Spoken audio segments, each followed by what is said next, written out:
അമ്മേ പരിശുദ്ധ അമ്മേ, അമ്മേ പരിശുദ്ധമേ, ദൈവമാതാവേ, കൃപാസനത്തിലൂടെ ഞങ്ങൾക്കും ഞങ്ങളുടെ ദേശത്തിനും അമ്മ മധ്യസ്ഥം തേടിത്തന്ന എല്ലാ അനുഗ്രഹങ്ങൾക്കും കൃപകൾക്കും ഞങ്ങളിപ്പോൾ ഹൃദയം നിറഞ്ഞ നന്ദി പറയുന്നു. അമ്മേ പരിശുദ്ധമേ, ദൈവമാതാവേ, 2004 ഡിസംബർ 7 ഉച്ചകഴിഞ്ഞ് 2:30 കൃപാസനത്തിൽ സംഭവിച്ച അമ്മയുടെ പ്രത്യക്ഷപ്പെടലിനെ തിരുസഭയ്ക്ക് സമർപ്പിച്ചിരിക്കുന്ന പഠനരേഖകളുടെ മേൽ സഭാത്മകമായ പഠനം ആരംഭിക്കുവാൻ ഞങ്ങൾ പ്രാർത്ഥിക്കുന്നു. അമ്മേ പരിശുദ്ധമേ, ഭൂസ്വർലോകങ്ങളുടെ രാജ്ഞിയായ അങ്ങേയ്ക്ക് ഭൗമസംരക്ഷണത്തിനായി പ്രപഞ്ചപ്രകൃതിയെ തന്നെ തിരുസഭ പ്രതിഷ്ഠിക്കുവാൻ ഈ പ്രത്യക്ഷീകരണം വഴി ഇടയാക്കണമേ. പരിശുദ്ധമേ, ജപമാല മാതാവേ, സകല കൃപാസനം പ്രാർത്ഥനയോടും ചേർത്ത് ഞങ്ങളിപ്പോൾ പ്രാർത്ഥിക്കുന്ന ഈ കുടുംബത്തിന്റെ പ്രത്യേക നിയോഗം പറ മക്കളെ.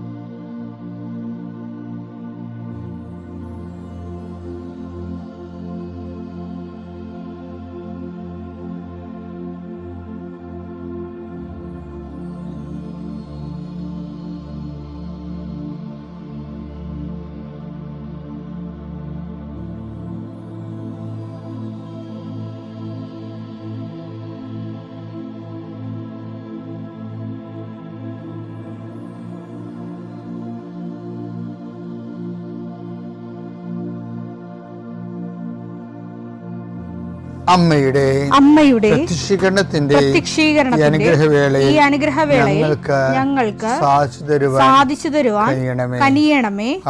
ആമേൻ. വിശ്വാസ പ്രമാണം. സർവശക്തനായ പിതാവും ആകാശത്തിന്റെയും ഭൂമിയുടെയും സൃഷ്ടാവുമായ ദൈവത്തിൽ ഞാൻ വിശ്വസിക്കുന്നു. അവിടുത്തെ ഏകപുത്രനും ഞങ്ങളുടെ കർത്താവുമായ ഈശോ മിശിഹായിലും ഞാൻ വിശ്വസിക്കുന്നു. ഈ പുത്രൻ പരിശുദ്ധാത്മാവിനാൽ ഗർഭസ്ഥനായി കന്യകാമറിയത്തിൽ നിന്ന് പിറന്ന് പൊന്തിയോസ് പീലാത്തോസിന്റെ കാലത്ത് പീഡകൾ സഹിച്ച് കുരിശിൽ തറയ്ക്കപ്പെട്ട് മരിച്ച് അടക്കപ്പെട്ട് പാതാളങ്ങളിൽ ഇറങ്ങി മരിച്ചവരുടെ ഇടയിൽ നിന്ന് 3-ാം നാൾ ഉയർത്ത് സ്വർഗത്തിലേക്ക് എഴുന്നള്ളി സർവശക്തിയുള്ള പിതാവായ ദൈവത്തിന്റെ വലതുഭാഗത്തിരിക്കുന്നു. അവിടെ നിന്ന് ജീവിക്കുന്നവരെയും മരിച്ചവരെയും വിധിക്കുവാൻ വരുമെന്നും ഞാൻ വിശ്വസിക്കുന്നു. പരിശുദ്ധാത്മാവിലും ഞാൻ വിശ്വസിക്കുന്നു. വിശുദ്ധ കത്തോലിക്കാ സഭയിലും പുണ്യവാന്മാരുടെ ഐക്യത്തിലും പാപങ്ങളുടെ മോചനത്തിലും ശരീരത്തിന്റെ ഉയർപ്പിലും നിത്യമായ ജീവിതത്തിലും ഞാൻ വിശ്വസിക്കുന്നു. ആമേൻ. സ്വർഗ്ഗസ്ഥനായ ഞങ്ങളുടെ പിതാവേ, അങ്ങയുടെ നാമം പൂജിതമാകണമേ. അങ്ങയുടെ രാജ്യം വരണമേ. അങ്ങയുടെ തിരുമനസ് സ്വർഗത്തിലെ പോലെ ഭൂമിയിലും ആകണമേ. അന്നു വേണ്ടുന്ന ആഹാരം ഇന്ന് ഞങ്ങൾക്ക് തരണമേ. ഞങ്ങളോട് തെറ്റ് ചെയ്യുന്നവരോട് ഞങ്ങൾ ക്ഷമിക്കുന്നത് പോലെ ഞങ്ങളുടെ തെറ്റുകൾ ഞങ്ങളോടും ക്ഷമിക്കണമേ. ഞങ്ങളെ പ്രലോഭനത്തിൽ ഉൾപ്പെടുത്തരുതേ, തിന്മയിൽ ഞങ്ങൾ രക്ഷിക്കണമേ. ആമേൻ. നന്മ നിറഞ്ഞ മറിയമേ, സ്വസ്തി. കർത്താവ് അങ്ങയുടെ കൂടെ സ്ത്രീകളിൽ അങ്ങ് അനുഗ്രഹിക്കപ്പെട്ടവളാകുന്നു. അങ്ങയുടെ ഉദരത്തിൻ ഫലമായി ഈശോ അനുഗ്രഹിക്കപ്പെട്ടവനാകുന്നു. പരിശുദ്ധ മറിയമേ, തമ്പുരാന്റെ അമ്മേ, പാപികളായ ഞങ്ങൾക്ക് വേണ്ടി ഇപ്പോഴും ഞങ്ങളുടെ മരണസമയത്തും തമ്പുരാനോട് അപേക്ഷിക്കണമേ. ആമേൻ. കർത്താവേ, നിന്റെ ഉന്നതമായ നാമത്തിന് സ്തോത്രം ചെയ്യുന്നു. കർത്താവേ, നിന്റെ വിശുദ്ധ പൗരോഹിത്യത്തെ മഹത്വപ്പെടുത്തണമേ. കർത്താവെ, സഭയിലുള്ള സാന്നിധ്യം പ്രകടമാക്കണമേ. 40 വർഷം ഞാൻ അർപ്പിച്ച കൃപാനയുടെ യോഗ്യതയാൽ കൃപാസന അൾത്താറെ ജീവനോടെ പ്രത്യക്ഷപ്പെട്ട പരിശുദ്ധ അമ്മയുടെ മാധ്യസ്ഥത്തിലെ ഞാൻ മക്കളെ ആശീർവദിക്കുന്നു. ഈശോയെ, എവിടെയെങ്കിലും യാത്ര ചെയ്യുന്ന മുമ്പ് ഇതൊന്ന് കൂടിയിട്ട് പോണവരുണ്ട്. ഈശോയെ, അവർ മക്കളുടെ ഇന്നത്തെ മുഴുവൻ യാത്രകൾ ഞാൻ അങ്ങേക്ക് ഏൽപ്പിക്കുന്നു. അവരുടെ കണ്ണുനീര് ഉപ്പണം കർത്താവേ. അവർ പോകുന്ന ഇടങ്ങളിൽ നീ അവിടെ കൂടെ പോകണം. പലരും ഒറ്റക്കാണ്. പലരും അവർ ഒറ്റക്ക് പോയിട്ട് നടക്കാത്ത പല കാര്യങ്ങൾക്ക് വേണ്ടിയാണ് പോണത്. ഓഫീസിലായാലും കോളേജിലായാലും സ്കൂളിലായാലും പരീക്ഷയ്ക്കായാലും ജോലിക്കായാലും ഇൻ്റർവ്യൂവിനായാലും മറ്റ് റവന്യൂ ആയിട്ടുള്ള കാര്യങ്ങൾക്കായാലും കർത്താവേ, അങ്ങയുടെ മക്കൾ പോകുന്ന ഇടങ്ങളിലെല്ലാം I come with you wherever you go. ലോകത്തെ ആവേശപ്പെടുത്തുന്ന അങ്ങയുടെ അഭിഷേക വചനമാണ് നീ എവിടെ പോയാലും ഞാൻ നിലകൊണ്ടാകും. കർത്താവെ, ഞങ്ങൾ ആഴമായത് വിശ്വസിച്ചുകൊണ്ട് കർത്താവ് ഈ മക്കൾ നിന്നെയും കൊണ്ടുപോകാൻ ഇടയാക്കണമേ. അമ്മേ, പരിശുദ്ധമേ, സമയത്തിൻ്റെ അധികാരി സഞ്ചാരി മാതാവേ, അങ്ങയുടെ മക്കളുടെ കൂടെ സഞ്ചരിക്കണമേ എന്ന് പ്രാർത്ഥിക്കുന്നു. നിത്യപിതാവും പുത്രനും പരിശുദ്ധാത്മാവായ സർവ്വേശ്വര എന്നേക്കും ആമേൻ. നിക്കോദേമോസിനോടാണ് ആദ്യം സംസാരിക്കുന്നത്. എന്താണ്? ആത്മാവിൽ ജനിക്കുന്നത് ആത്മാവാണ്, ജഡത്തിൽ നിന്ന് ജനിക്കുന്നത് ജഡമാണ്. എന്നിട്ട് ഈ ഇവിടെ വിഷയത്തിൽ ഞാൻ നിക്കോദേമോസിനെ കുറിച്ച് പറയുമ്പോൾ ജഡമെന്നാണ് ഈശോ പറഞ്ഞുകൊണ്ട് വരണതേ. അതാണ് വിഷയം. ഇദ്ദേഹത്തെ യഥാർത്ഥത്തിൽ നമ്മൾ ഈ ജഡം എന്നുള്ള വാക്ക് ഉപയോഗിക്കണം ഇപ്പോഴാണ് ഈശോ. അത് നിക്കോദേമോസിനെ അഭിസംബോധന ചെയ്തുകൊണ്ട്, അതായത് ഈ കൽപ്പന ടെക്നിക്കലായിട്ട് കൽപ്പന പാലിച്ചു, അതിൻ്റെ അരൂപി അതാണ് ഈശോ അതിൻ്റെ അരൂപിയെ ഈശോ കൽപ്പനയുടെ ജിസ്റ്റ് എടുത്തിട്ട് അരൂപിയാണ് പറയണത്. എന്താണ്? എല്ലാത്തിനും ഉപരി ദൈവത്തെ സ്നേഹിക്കുക, നിന്നെപ്പോലെ തന്നെ നിൻ്റെ അയൽക്കാരനെ സ്നേഹിക്കുക എന്നുള്ള സംഭവത്തിന് അതാണ് അരൂപി എന്ന് പറയണത്. ഇവർ അത് വിട്ട് കളഞ്ഞിട്ട് ഇവർക്ക് സ്വർഗം അടിച്ചു മാറ്റാൻ വേണ്ടി കൽപ്പനകളെ അത് കൂടുതൽ ഭാരപ്പെട്ടതാക്കിയിട്ട് അവർക്ക് മാത്രം അത് പാലിക്കാൻ പറ്റുന്ന രീതി കൽപ്പനകൾക്ക് വ്യാഖ്യാന പിരിവ് നൽകിയിട്ട് ഇവരത് പാലിച്ച് സംതൃപ്തി അടയുന്ന ഒരു അവസ്ഥയിലേക്ക് വരുമ്പോഴാണ് ഇന്ന് ഈശോ ജഡമെന്ന് വിളിക്കുക. എന്നിട്ട് പറയും ആത്മാവിൽ ജനിക്കുന്നത് ആത്മാവാണ്, ജഡത്തിൽ നിന്ന് ജനിക്കുന്നത് ജഡമാണെന്ന് പറയും. അപ്പം ശരിക്കും പറഞ്ഞാൽ നമ്മൾ വളരെ ശ്രദ്ധിച്ചില്ലെങ്കിൽ നമ്മൾ ഈ അനുഷ്ഠാനങ്ങളെല്ലാം നടത്തി ജഡമായിട്ട് ജീവിക്കും. ജഡമാണ് ഈ ജഡത്തിൻ്റെ നമ്മൾ ശരിക്കും സഭയിലെ ആൾക്കാർ നമ്മൾ ഇൻട്രാക്ട് ചെയ്യുമ്പോൾ നമുക്ക് മനസ്സിലാവും. അത് സങ്കടകരമായൊരു തിരിച്ചറിവാണ്. ഈ 50 അല്ലെങ്കിൽ 60% ജഡമാണ് ശരിക്കും പറഞ്ഞാൽ. ദൈവത്തെ കാണുന്നതും അവരുടെ ദൈവത്തോട് അടുക്കുന്നതും ദൈവത്തിൻ്റെ കാര്യങ്ങൾ മനസ്സിലാക്കി ജീവിതത്തിൽ ദൈവത്തിന് ഒഴിഞ്ഞു പോകാൻ വേണ്ടി ഒരു നടപ്പാത നമ്മളിപ്പോൾ ഉണ്ടാക്കിയിട്ട്, നാഷണൽ ഹൈവേ ഒക്കെ ഉണ്ടാക്കിയപ്പോൾ ഒരു സൈഡിലൂടെ നടപ്പാത ഉണ്ടാക്കിയിട്ടുണ്ട്. അത് മനുഷ്യർക്ക് പോകാൻ വേണ്ടിയാണ്, വാഹനത്തിന് പോകാനല്ല. ഇതുപോലെ നമ്മുടെ ജീവിതത്തിലും ഒരു ദൈവത്തിന് സൈഡ് ചേർന്ന് എവിടെയെങ്കിലും പോയി രക്ഷപ്പെടാൻ വേണ്ടി ഒരു നടപ്പാത ഉണ്ടാക്കിയിട്ടുണ്ട്. അവിടെ പ്രാർത്ഥനയും കുരിശിൻ്റെ വഴിയൊക്കെ കാര്യമായിട്ട് നടന്നോളും. ഈ വാഹനങ്ങൾ പോണ നടുക്കൂടിയാണ്. അവിടെ മനുഷ്യൻ്റെ കള്ളത്തരങ്ങളും കുതന്ത്രങ്ങളും അതുപോലെ തന്നെ ആക്രാന്തങ്ങളും ഇതെല്ലാം മെയിൻ സ്ട്രീമിലാണ് പോണത്. അതുകൊണ്ടാണ് അതിനാണ് ജഡമെന്ന് പറയുന്നതിൻ്റെ കാരണം. നിങ്ങളിപ്പോൾ പെന്തക്കോസ്തിലേക്ക് പോകുമ്പോൾ കർത്താവ് ഇയാളെയാണ് ആദ്യം ട്രീറ്റ് ചെയ്യാനതെന്ന് ഓർത്തേക്കണം. നിക്കോദേമോസ് എന്ന് പറയുന്നത് നമ്മൾ തന്നെയാണ് അവിടെ. അപ്പം നിക്കോദേമോസിനെ ട്രീറ്റ് ചെയ്യുകയാണ് ശരിക്കും ഇനി മുന്നോട്ടുള്ള വഴികളിലേക്ക്. ഇനി ഓരോരുത്തരുടെ ഈശോ എടുത്തെടുത്ത് ട്രീറ്റ് ചെയ്യണ കാണാം. ഇപ്പം 4-ാമത്തെ അധ്യായത്തിൽ ചെല്ലുമ്പോൾ ഈശോ സമരക്കാരത്തെ ട്രീറ്റ് ചെയ്യും. 5-ാമത്തെ അധ്യായത്തിൽ ചെല്ലുമ്പോൾ ബെത്സൈദ കുളത്തിലെ രോഗിയെ ട്രീറ്റ് ചെയ്യും. ഇത്രയും ട്രീറ്റ്മെൻറ്റ് കഴിഞ്ഞതിന് ശേഷമാണ് ഈശോ ദിവ്യകുർബാനയുടെ ഡിസ്കോഴ്സിലേക്ക് പോണത്. വളരെ ചിട്ടപ്പെടുത്തിയാണ് യോഹന്നാൻ അത് വളരെ ശ്രദ്ധയോടെയാണ് ചെയ്യണത്. ഞാൻ പറഞ്ഞു വരുന്നതിൻ്റെ കാര്യം, നമുക്ക് ഈ ടോക്കിന് പരിമിതികളുണ്ട്. ഈ അച്ഛൻ ഇപ്പോൾ സ്റ്റോപ്പ് ചെയ്യും. അപ്പോൾ എന്താ വിഷയം എന്ന് പറഞ്ഞാൽ നമുക്കിതിൻ്റെ ഒരു ഭാഗങ്ങൾ കണ്ടുകൊണ്ടിരിക്കുക. കാര്യം എനിക്ക് വളരെ നിർബന്ധമാണ് അച്ഛൻ്റെ നിങ്ങൾ എല്ലാവരും നിങ്ങൾ അച്ഛൻ്റെ ടോക്ക് രാവിലെയുള്ള ശുശ്രൂഷ കൂടുന്നത് പ്രാർത്ഥനയ്ക്ക് വേണ്ടിയാണ് കൂടുതൽ. അതുകൊണ്ട് ഞാൻ ശരിക്കും ഉപവസിച്ചും രാത്രി പ്രാർത്ഥിച്ചും വെളുപ്പ് എഴുന്നേറ്റ് പ്രത്യേകം പ്രാർത്ഥിച്ചും ഞങ്ങൾക്കിവിടെ കർത്താവിൻ്റെ അടുത്ത് എൻ്റെ മുറിയുടെ മുകളിൽ ഈ സൈലൻ്റ് സെനക്കളെന്നും പറഞ്ഞ് വളരെ നിശബ്ദമായി ഇരുട്ട് കുത്തിയ ഒരു ദിവ്യകാരുണ്യ ആരാധന സങ്കേതമുണ്ട്. അവിടെ ലൈറ്റൊന്നുമില്ല. അവിടെ മണിക്കൂറുകളോളം ഞങ്ങൾ ഇരിക്കും. സ്റ്റാഫ് എല്ലാം ഇരിക്കും, അരമണിക്കൂർ. അപ്പം ഞാൻ 2-3 സമയത്ത് അവിടെ പോയി ഇരിക്കും. അതുപോലെ അങ്ങനെ കർത്താവുമായിട്ട് ആലോചിച്ചും ചിന്തിച്ചും പ്രാർത്ഥിച്ചാണ് നിങ്ങളോട് പല കാര്യങ്ങളും സംസാരിക്കുന്നത്. അപ്പം നിങ്ങളോട് സംസാരിക്കുമ്പോൾ നിങ്ങൾ ചെയ്യേണ്ടതെന്ന് വെച്ചാൽ നിങ്ങൾ ചുമ്മാ ഒരു വയറന്മാരായിട്ട് പോകരുത്. മറിച്ച് കർത്താവ് പറഞ്ഞ പോലെ ആത്മാവിൽ നിന്ന് ജനിക്കുന്നത് ആത്മാവും ജഡത്തിൽ നിന്ന് ജനിക്കുന്നത് ജഡവുമാണ്. അപ്പം ജഡികമായിട്ട് തന്നെ പോയാൽ നമ്മൾ ജഡികമായിട്ട് തന്നെ മരിക്കും. അതുകൊണ്ട് പെന്തക്കോസ്തയിലേക്ക് പോകുമ്പോൾ നമ്മൾ ആത്മാവിൽ വളരുന്നതിനെക്കുറിച്ച് ചിന്തിക്കുകയും അതിന് പറ്റുന്ന രീതിയിൽ നിങ്ങൾ ജഡത്തെ പാകപ്പെടുത്തുകയും ചെയ്യണം.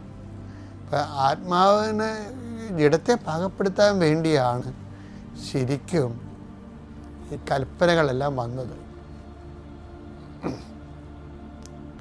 ജഡത്തെ പാകപ്പെടുത്തിയെടുക്കാൻ. പക്ഷേ ഉള്ള ഒരു പ്രശ്നം എന്ന് പറയുന്നത്, ഇപ്പോൾ ഒരു കല്ലും ഒരു കാറ്റും തമ്മിൽ വല്ല മാർഗമുണ്ട്. അപ്പോൾ തമ്മിൽ തണ്ണി രണ്ടല്ലേ. അപ്പോൾ അതുകൊണ്ട് ഈശോ എന്താ പറഞ്ഞത്, ജഡത്തെ പാകപ്പെടുത്താൻ ഈശോ പറഞ്ഞു വെച്ചാൽ ദൈവം ആത്മാവാണെന്നതിൻ്റെ നമ്മൾ വായിച്ചില്ലേ 4:24 യോഹന്നാന്റെ സുവിശേഷം. ദൈവം ആത്മാവാണ്. ദൈവം ആത്മാവാണ്. അവിടുത്തെ ആരാധിക്കുന്നവർ ആത്മാവിലും സത്യത്തിലുമാണ് ആരാധിക്കേണ്ടത്. അപ്പം ഈ ആത്മാവായ ദൈവം എന്താ ചെയ്തതെന്ന് വെച്ച് കഴിഞ്ഞാൽ, ജഡമായ മനുഷ്യർ ഇൻട്രാക്ട് ചെയ്യാൻ വേണ്ടി ഈ മെറ്റീരിയലാണല്ലോ, ഈ മെറ്റീരിയലിന് ദൈവം ഡിവിനൈസ് ചെയ്തെടുക്കും. ദൈവത്തിന് പ്രവർത്തിക്കാൻ പറ്റുന്ന രീതിയിലെടുക്കും. അതെങ്ങനെ എടുക്കണമെന്ന് വെച്ച് കഴിഞ്ഞാൽ, അതാണ് ഈ 3:16 പറയണത്. തൻ്റെ ഏകജാതയെ നൽകാൻ തക്ക വിധം ദൈവം അത്രമാത്രം ലോകത്തെ സ്നേഹിച്ചു. എന്തെന്നാൽ അവനിൽ വിശ്വസിക്കുന്ന ഏവനും നശിച്ചു പോകാതെ നിത്യജീവൻ പ്രാപിക്കുന്നതിന് വേണ്ടി തന്റെ ഏകജാതനെ നൽകാൻ തക്ക വിധം ദൈവം ലോകത്തെ അത്രമാത്രം സ്നേഹിച്ചു. അപ്പം നമ്മൾ ഓർക്കും, ഈ ഏകജാതനിലൂടെ ചെയ്തത് എന്താണെന്ന് വെച്ച് കഴിഞ്ഞാൽ, ദൈവത്തിൻ്റെ സ്നേഹം ഈ നമ്മളിലേക്ക് ഇപ്പോൾ കറണ്ട് കടത്തി വിടുന്ന പോലെ ദൈവസ്നേഹം കടത്തി വിട്ടിട്ട് ഈ മെറ്റീരിയലിനെ ശരിക്കും സ്പിരിച്വലൈസ് ചെയ്താണ് ഈ കണ്ടത്. മെറ്റീരിയലിന് അപ്പം നമ്മളിൽ ദൈവത്തോട് സ്നേഹത്തിൻ്റെ ലെവല് വർദ്ധിക്കുന്നതനുസരിച്ച് നമ്മളാകുന്ന ജഡം മെറ്റീരിയലിന് സ്പിരിച്വലൈസ് ആകും. അങ്ങനെ വന്നു കഴിഞ്ഞാൽ ഉള്ള ഗുണമെന്ന് വെച്ച് കഴിഞ്ഞാൽ ദൈവത്തിന് കമ്മ്യൂണിക്കബിളാകും. അല്ലെങ്കിൽ ജഡമായിട്ടിരിക്കും, ദൈവമായിട്ടിരിക്കും. ഇതിൻ്റെ അകത്ത് ഇൻ്റർ കമ്മ്യൂണിക്കേഷൻ ഒന്നും നടക്കത്തില്ല. അപ്പോൾ നമുക്കുള്ള ഒരു പരിശുദ്ധാത്മാവിനെ സ്വീകരിക്കാനും ആത്മാവിനെ നിറയാനും വളരാനുള്ളൊരു മാർഗം ക്രിസ്തുവിലൂടെ വെളിപ്പെട്ട സ്നേഹത്തിൻ്റെ സാക്ഷിയായി മാറാൻ വേണ്ടി നമ്മൾ ബോധപൂർവ്വം ശ്രമിക്കണം. ഒന്ന് പ്രാർത്ഥിച്ച്, കർത്താവായ ദൈവമേ, ജഡമായ എന്നെ ദൈവത്തോട് കമ്മ്യൂണിക്കേറ്റ് ചെയ്യാൻ പറ്റുന്ന ഒരു വ്യക്തിയായി മാറ്റുന്നതിന് ദൈവം കണ്ടുപിടിച്ച ഏറ്റവും വലിയ രഹസ്യമായ ക്രിസ്തുവിലൂടെ വെളിപ്പെട്ട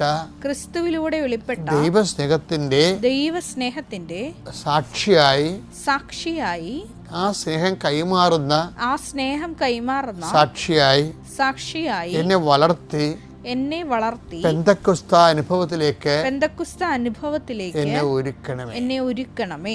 ജിൻസി, വീട് ആലപ്പുഴ തുമ്പോളിലാണ്. ആദ്യം തന്നെ പ്രത്യക്ഷീകരണത്തിൻ്റെ ഭാഗമാകാനായിട്ട് അനുഗ്രഹം നൽകാൻ അമ്മയ്ക്കും തിരുക്കുമാരനും ആയിരം നന്ദി. ഞാനിപ്പോൾ GNM നഴ്സിംഗ് പാസ്സായിട്ട് നിൽക്കുന്ന ഒരു വിദ്യാർത്ഥിനിയാണ്. ഞാൻ ഡിഗ്രി കഴിഞ്ഞിട്ടാണ് നഴ്സിങ്ങിന് പോയത്. അപ്പോൾ എല്ലാവരും എന്നോട് ചോദിച്ചു, നീ എന്തിനാണ് നഴ്സിങ്ങിന് പോണത്, നിന്നെക്കൊണ്ടത് പറ്റുമോ, നീ മലയാളം മീഡിയത്തിലല്ലേ പഠിച്ചത്, ഇംഗ്ലീഷ് നിന്നെക്കൊണ്ട് സാധിക്കുമോ എന്നൊക്കെ. പക്ഷെ ഞാൻ അതൊന്നും കേട്ടില്ല. കാരണം എനിക്ക് ആഗ്രഹം നേഴ്സാവണം. പണ്ട് തൊട്ടുള്ള എൻ്റെ ആഗ്രഹമായിരുന്നു നഴ്സിങ്ങിന് പോകണം. അപ്പോൾ ഞാൻ നഴ്സിങ്ങിന് ആദ്യമേ തന്നെ ചെന്നപ്പോഴേക്കും അവിടെ സീറ്റ് ഫുള്ളായി. അപ്പം എനിക്ക് അവിടെ കിട്ടിയില്ല. എന്നോടൊപ്പം അവർ പറഞ്ഞു, 1 വർഷം കൂടെ വെയിറ്റ് ചെയ്യാൻ പറ്റുമെങ്കിൽ അടുത്ത പ്രാവശ്യം നിനക്ക് സീറ്റ് തരാം. അപ്പം ഞാൻ 1 വർഷം അതിന് വേണ്ടി ഫീസൊക്കെ ഉണ്ടാക്കാനായിട്ട് അങ്ങനെ നടന്നു. പിന്നെ എനിക്ക് 2022 എറണാകുളം PS മിഷനിൽ അഡ്മിഷൻ കിട്ടി. അപ്പോൾ എനിക്ക് ഇഷ്ടപ്പെട്ട ഫീൽഡായതുകൊണ്ടും എന്താണെന്നറിയത്തില്ല, അത്രയും നാളും ഞാൻ പഠിക്കത്തൊന്നും ഉണ്ടായിരുന്നില്ല. എൻ്റെ കൂട്ടുകാർക്കറിയാം, ജസ്റ്റ് അലമ്പെടുക്കാൻ മാത്രം ക്ലാസ്സിൽ പോകുന്നു, പഠിക്കത്തേ ഉണ്ടായിരുന്നില്ല, എങ്ങനെയൊക്കെയോ പാസ്സായി പോകും. പക്ഷെ നഴ്സിങ്ങിന് കയറിയപ്പോൾ എല്ലാ മാസവും ഞങ്ങൾക്ക് എക്സാമുണ്ട്. അപ്പോൾ എല്ലാ എക്സാമിനും നല്ല മാർക്ക് കിട്ടും. ഞങ്ങളെ കുത്തിയിരുന്നായിരുന്നു അവിടെ പഠിപ്പിച്ചുകൊണ്ടിരുന്നത്. അതുകൊണ്ട് തന്നെ ഞാൻ നല്ലപോലെ പഠിക്കുമായിരുന്നു.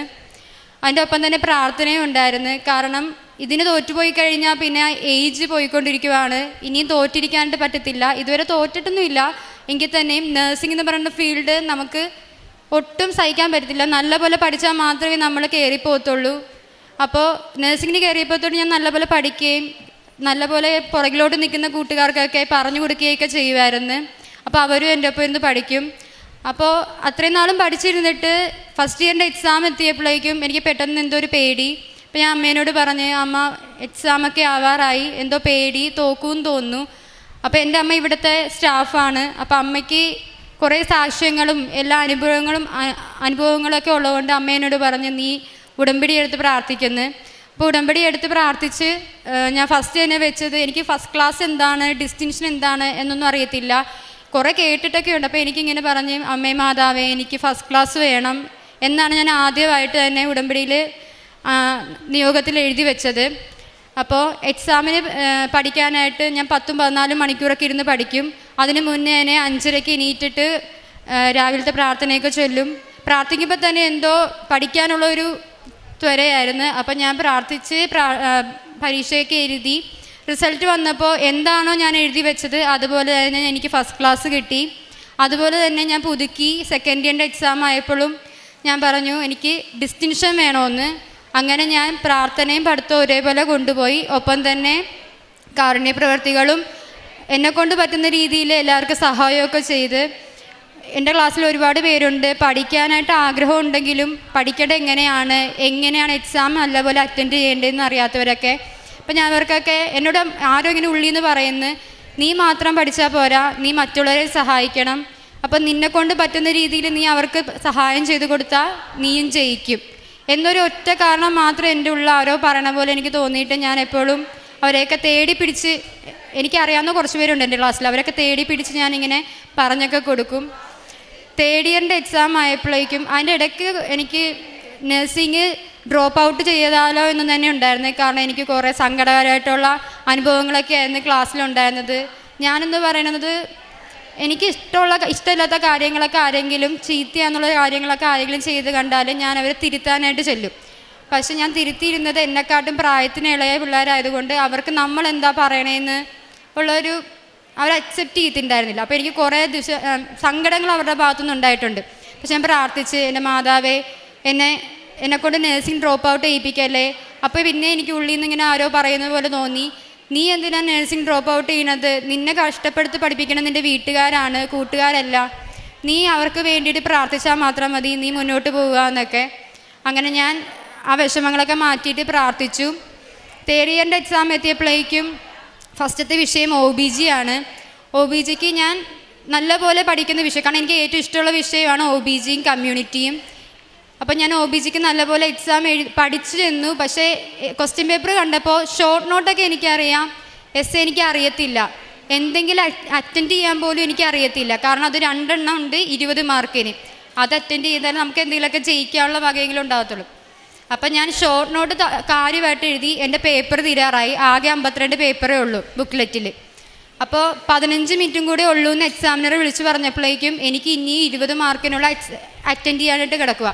അപ്പോൾ എൻ്റെ റൈറ്റ് ചെവിയുടെ ഇവിടെ വന്നിട്ട് ആരോ പറയുന്നുണ്ട്, ജിൻസി നീ തോക്കും എന്ന്. അപ്പോൾ ഞാൻ അവിടെ ഇരുന്ന് കരഞ്ഞ്. അപ്പോൾ എൻ്റെ അപ്പുറം ഇപ്പുറം ഇരിക്കുന്ന പിള്ളേരൊക്കെ എന്നെ നോക്കുന്നുണ്ട്. എന്താ ഞാൻ എഴുതിയേക്കണത് എനിക്ക് പോലും അറിയത്തില്ല. ഞങ്ങൾക്ക് ഒരു എസ്ഐക്ക് തന്നെ അത്യാവശ്യം ഒരു 7 പേജെങ്കിലും കുറഞ്ഞത് അറ്റൻഡ് ചെയ്യിക്കണം. അപ്പം ഞാൻ അവിടെ നിന്ന് കരഞ്ഞുകൊണ്ട് എന്തൊക്കെ അറ്റൻഡ് ചെയ്ത് വെച്ചതേ ഉള്ളൂ. എന്നിട്ട് ഞാൻ പിന്നെ റിസൾട്ട് വരാനായിട്ട് 3 മാസം അടുത്തെത്തി. അപ്പം ഞാൻ അതുവരെ ഇരുന്ന് എപ്പോഴും പ്രാർത്ഥിക്കുമായിരുന്നു, മാതാവേ ജയിക്കാനുള്ള മാർക്കെങ്കിലും തരണേ, എനിക്ക് എവിടെയെങ്കിലും കയറി പോകേണ്ടതാണ്, എനിക്ക് കുറേ ആവശ്യങ്ങളുണ്ട്, എന്നെ നോക്കിയിട്ടാണ് എൻ്റെ വീട്ടുകാരിയ്ക്കണത് എന്നൊക്കെ ഞാൻ എപ്പോഴും പ്രാർത്ഥിക്കുമായിരുന്നു. പിന്നെ ഞാൻ എക്സാം കഴിഞ്ഞപ്പോൾ ഞാൻ സേവ് ചെയ്തിട്ട് എനിക്ക് എത്ര മാർക്കായിരിക്കും കിട്ടണേന്നും പറഞ്ഞിട്ട് എല്ലാത്തിനും ഞാൻ ജസ്റ്റ് പാസിനുള്ള മാർക്ക് മാത്രമേ ഞാൻ കൂട്ടി നോക്കിയിട്ട് കിട്ടിയിട്ടുള്ളൂ. റിസൾട്ട് വന്നു. എന്നെ മിസ്സുമാർ വിളിച്ചിട്ട് പറഞ്ഞു, നീ തോക്കൂന്ന് പറഞ്ഞ വിഷയത്തിൽ നിനക്ക് നല്ല മാർക്കുണ്ട്, നീ ക്ലാസ്സിൽ സെക്കൻഡാണ് എന്ന് പറഞ്ഞു. പിന്നെ വേറൊരു വിഷയത്തിന് എനിക്ക് നല്ല പേടിയുണ്ടായിരുന്നു, അതിന് ഞാൻ ക്ലാസ്സിൽ ഫസ്റ്റാണ്. ഓവറോൾ എനിക്ക് ക്ലാസ്സിൽ ഡിസ്റ്റിങ്ഷൻ കിട്ടിയിട്ടുണ്ട്. ഇതെല്ലാം എനിക്ക് നേടിത്തന്നത് എൻ്റെ അമ്മ മാതാവാണ്. അമ്മയ്ക്കും തിരുക്കുമാരനും ഞാൻ 1000 നന്ദി അർപ്പിക്കുന്നു. ആദ്യകാലങ്ങളിലേക്ക് എനിക്ക് പ്രാർത്ഥനയുടെ ഒക്കെ ഭയങ്കര പുറകിലോട്ടായിരുന്നു. ഉടമ്പടി എടുത്ത് ഓരോരോ സാക്ഷ്യങ്ങളൊക്കെ കേട്ടു തുടങ്ങിയപ്പോഴേക്കും ഞാൻ പുറകിലോട്ട് നിൽക്കേണ്ട ആളല്ല, എന്നെക്കൊണ്ട് പലർക്കും ഉപകാരങ്ങൾ ഉണ്ടാവേണ്ടതാണ് എന്നൊക്കെ പറയും. എൻ്റെ ഉള്ളിൽ നിന്ന് എനിക്ക് എപ്പോഴും ഓർമ്മ ഇങ്ങനെ ആരോ പറയണ പോലെ എപ്പോഴും തോന്നും. അപ്പം ഞാൻ എന്തെങ്കിലും രീതിയിൽ, അതായത് ഞാൻ ഹോസ്പിറ്റൽ ഫീൽഡിലായതുകൊണ്ട് ആരോരും ഇല്ലാത്ത ആൾക്കാരൊക്കെ കാണുമായിരിക്കും ഓരോ റൂമിലും വാർഡിലൊക്കെ ആയിട്ട്. അപ്പോൾ ഞങ്ങൾ പോസ്റ്റിങ്ങിൽ നിൽക്കുന്ന സമയത്തൊക്കെ ഞാൻ ആരുടെയെങ്കിലൊക്കെ സ്റ്റാഫ്മാരുടെയൊക്കെ കണ്ണുവെട്ടിച്ച് ഞങ്ങൾ ഓരോരുത്തർ പിള്ളേർ എവിടെയെങ്കിലുമൊക്കെ പോയിരിക്കുമ്പോൾ ഞാൻ പോകുന്നത് ഈ വയ്യാത്ത അമ്മമാരുടെ അപ്പച്ചന്മാരുടെ ഒക്കെ റൂമിലാണ്. എന്തിനാന്ന് വെച്ചാൽ അവരുടെ അടുത്ത് മാതാവിനെക്കുറിച്ച് പറയാനും പത്രങ്ങൾ എന്തെങ്കിലും ഉണ്ടാവത്തില്ല ആ സമയത്ത്, എങ്കിൽ തന്നെയും ഹോസ്പിറ്റലിൽ എവിടെയെങ്കിലുമൊക്കെ ആയിട്ട് കാണുമ്പോൾ നേഴ്സ് സ്റ്റേഷനിലൊക്കെ ആയിട്ട് കാണും. അപ്പോൾ അതൊക്കെ എടുത്തിട്ട് പോയിട്ട് അവർക്ക് വായിച്ചൊക്കെ കൊടുക്കും. എന്നിട്ട് ഇങ്ങനെയാണ് കാര്യങ്ങൾ, മാതാവിനോട് പ്രാർത്ഥിച്ചാൽ മതി, വിഷമിക്കേണ്ട, എൻ്റെ കയ്യിലൊന്നും ഉണ്ടാകത്തില്ല കൊടുക്കാനൊക്കെ ആയിട്ടായാലും. പക്ഷെ ഞാൻ എന്നെക്കൊണ്ട രീതിയിൽ പറഞ്ഞ് പ്രാർത്ഥിക്കും, അവരുടെ ഒപ്പം ചെറിയ രീതിയിൽ പ്രാർത്ഥിപ്പിക്കുകയൊക്കെ ചെയ്യാറുണ്ട്. ചിലപ്പോൾ അവർക്ക് എന്താണ് കൃപാസനം എന്തെന്നൊന്നും അറിയത്തില്ല. അവരുടെ തെറ്റിദ്ധാരണകൾ കാരണം അവർ കുറേ ഡൗട്ടുകൾ നമ്മളോട് ചോദിക്കും.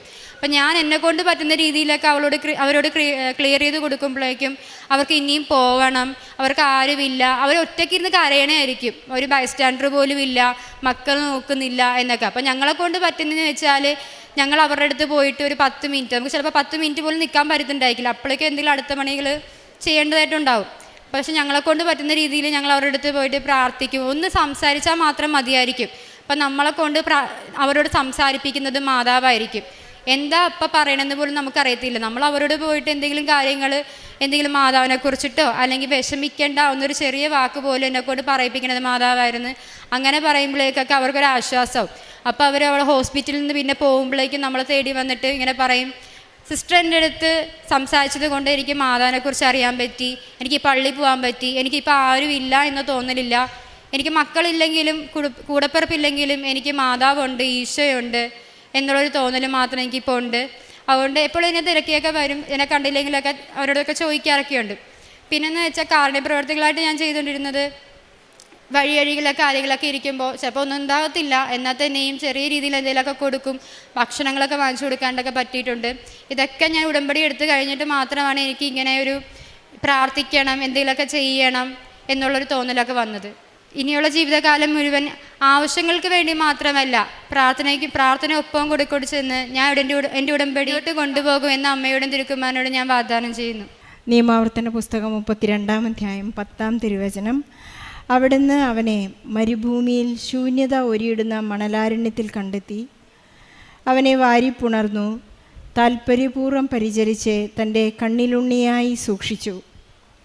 ജിൻസി എന്ന മകൾ ഉടമ്പടിയെടുത്ത് വളരെയധികം ഈശോയെ സ്നേഹിക്കുകയും രോഗികളെയും തൻ്റെ കയ്യിലേക്ക് ഈശോ നൽകിയ എല്ലാവരെയും തന്നെ പരിചരിച്ചതിൻ്റെയും ഒരു വലിയ സാക്ഷ്യമാണിത്.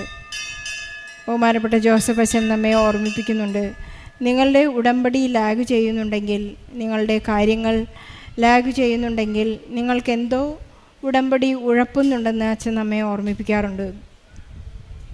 ജിൻസി ചെയ്തത് ഒന്ന് മാത്രമാണ്, ഈശോയെ സ്നേഹിക്കുക, അല്ലാതെ എനിക്ക് എൻ്റെ കാര്യങ്ങൾക്ക് ഒരു നീക്കുപോക്കുണ്ടാവില്ല എന്ന് ജിൻസിക്ക് വളരെ വ്യക്തമായതുകൊണ്ടാണ് എല്ലാവരും തന്നെ ഒറ്റപ്പെടുത്തിയപ്പോഴും ഹോസ്റ്റൽ ജീവിതത്തിലെ തള്ളിപ്പറയലിലും തിരസ്കരണത്തിലുമെല്ലാം ശക്തമായി ഉടമ്പടിയിൽ നിലനിൽക്കുവാനും തുടരാനും സാധിച്ചത് പരിശുദ്ധ അമ്മയുടെ ഒരു മാധ്യസ്ഥത്തിലൂടെ മാത്രമാണെന്ന് ഇന്ന് ജിൻസി ഇവിടെ സാക്ഷ്യപ്പെടുത്തുകയാണ്.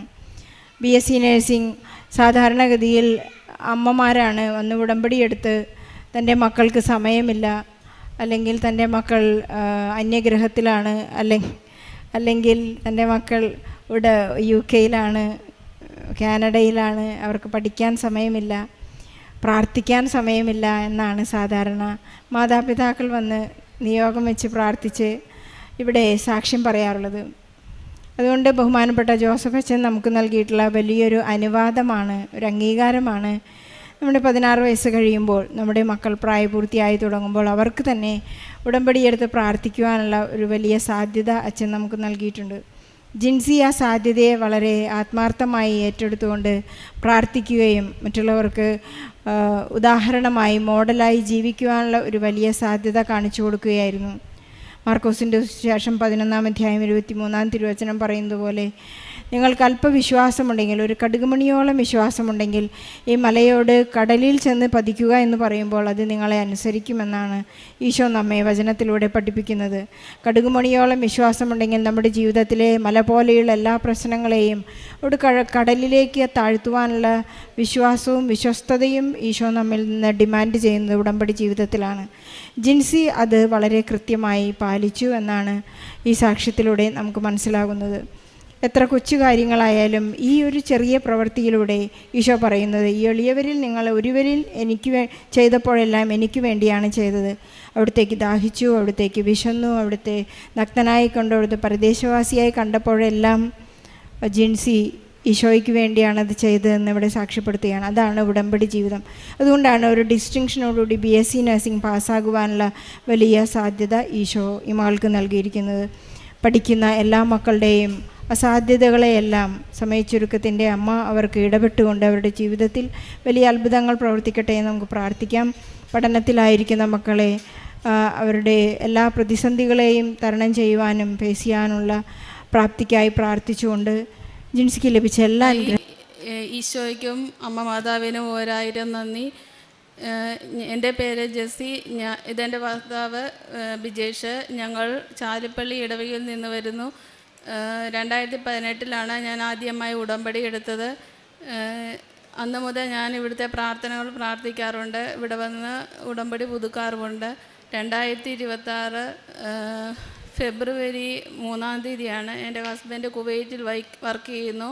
അവിടെ വെച്ച് ജോലി സ്ഥലത്ത് നിന്ന് റൂമിലേക്ക് പോകുന്ന വഴിക്ക് ഫിക്സ് വന്ന് ഹോസ്പിറ്റലിൽ അഡ്മിറ്റായി.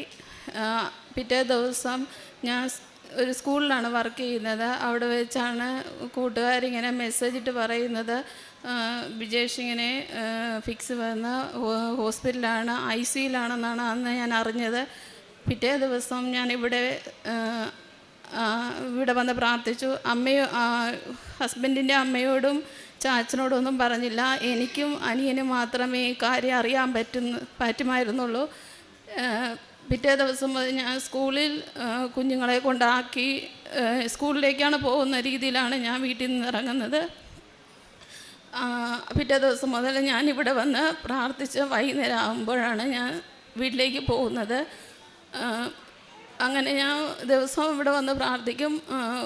ഹസ്ബൻഡിൻ്റെ ഒരു റിലേറ്റീവ് കുവൈറ്റിലുണ്ടായിരുന്നു, ഹസിൻ ബ്രദറാണ്. പുള്ളി ഹോസ്പിറ്റലിൽ കണ്ടിട്ട് എന്നോട് പറഞ്ഞു, ഇച്ചിരി സീരിയസ് ആണ്, നീ നന്നായിട്ട് വീട്ടിൽ ചാച്ചനോടും അമ്മയോടും പറയണ്ട, പ്രാർത്ഥിച്ചുകൊണ്ടിരിക്കുക, ദൈവം ഇടപെട്ടാൽ മാത്രമേ രക്ഷപ്പെടുത്തുള്ളൂ. അങ്ങനെ അറിഞ്ഞ 4ാമത്തെ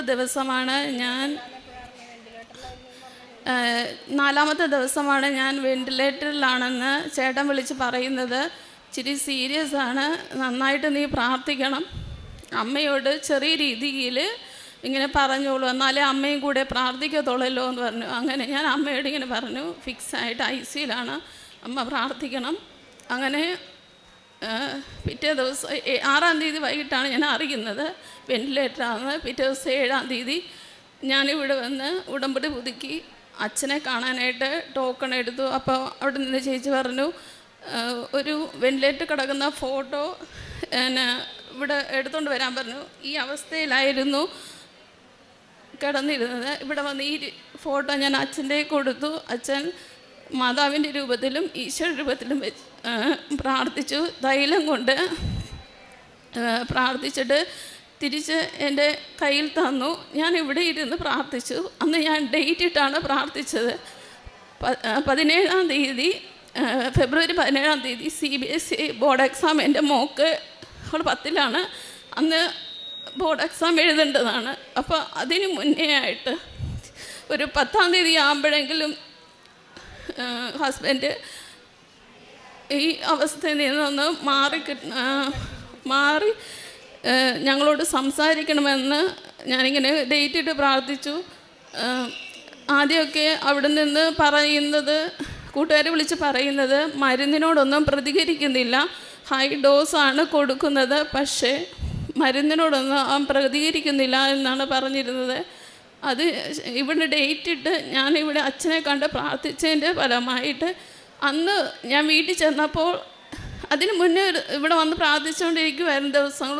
ഒരു ദിവസം ഞാൻ വീട്ടിൽ ചെന്നപ്പോഴത്തേക്ക് നല്ല ഒരു സ്മെല്ലുണ്ടായിരുന്നു. പക്ഷേ ഞാൻ കൊച്ചിനോട് പറഞ്ഞപ്പോഴത്തേക്ക് അവൾ പറഞ്ഞു അമ്മയ്ക്ക് തോന്നുന്നതാണെന്ന് പറഞ്ഞു.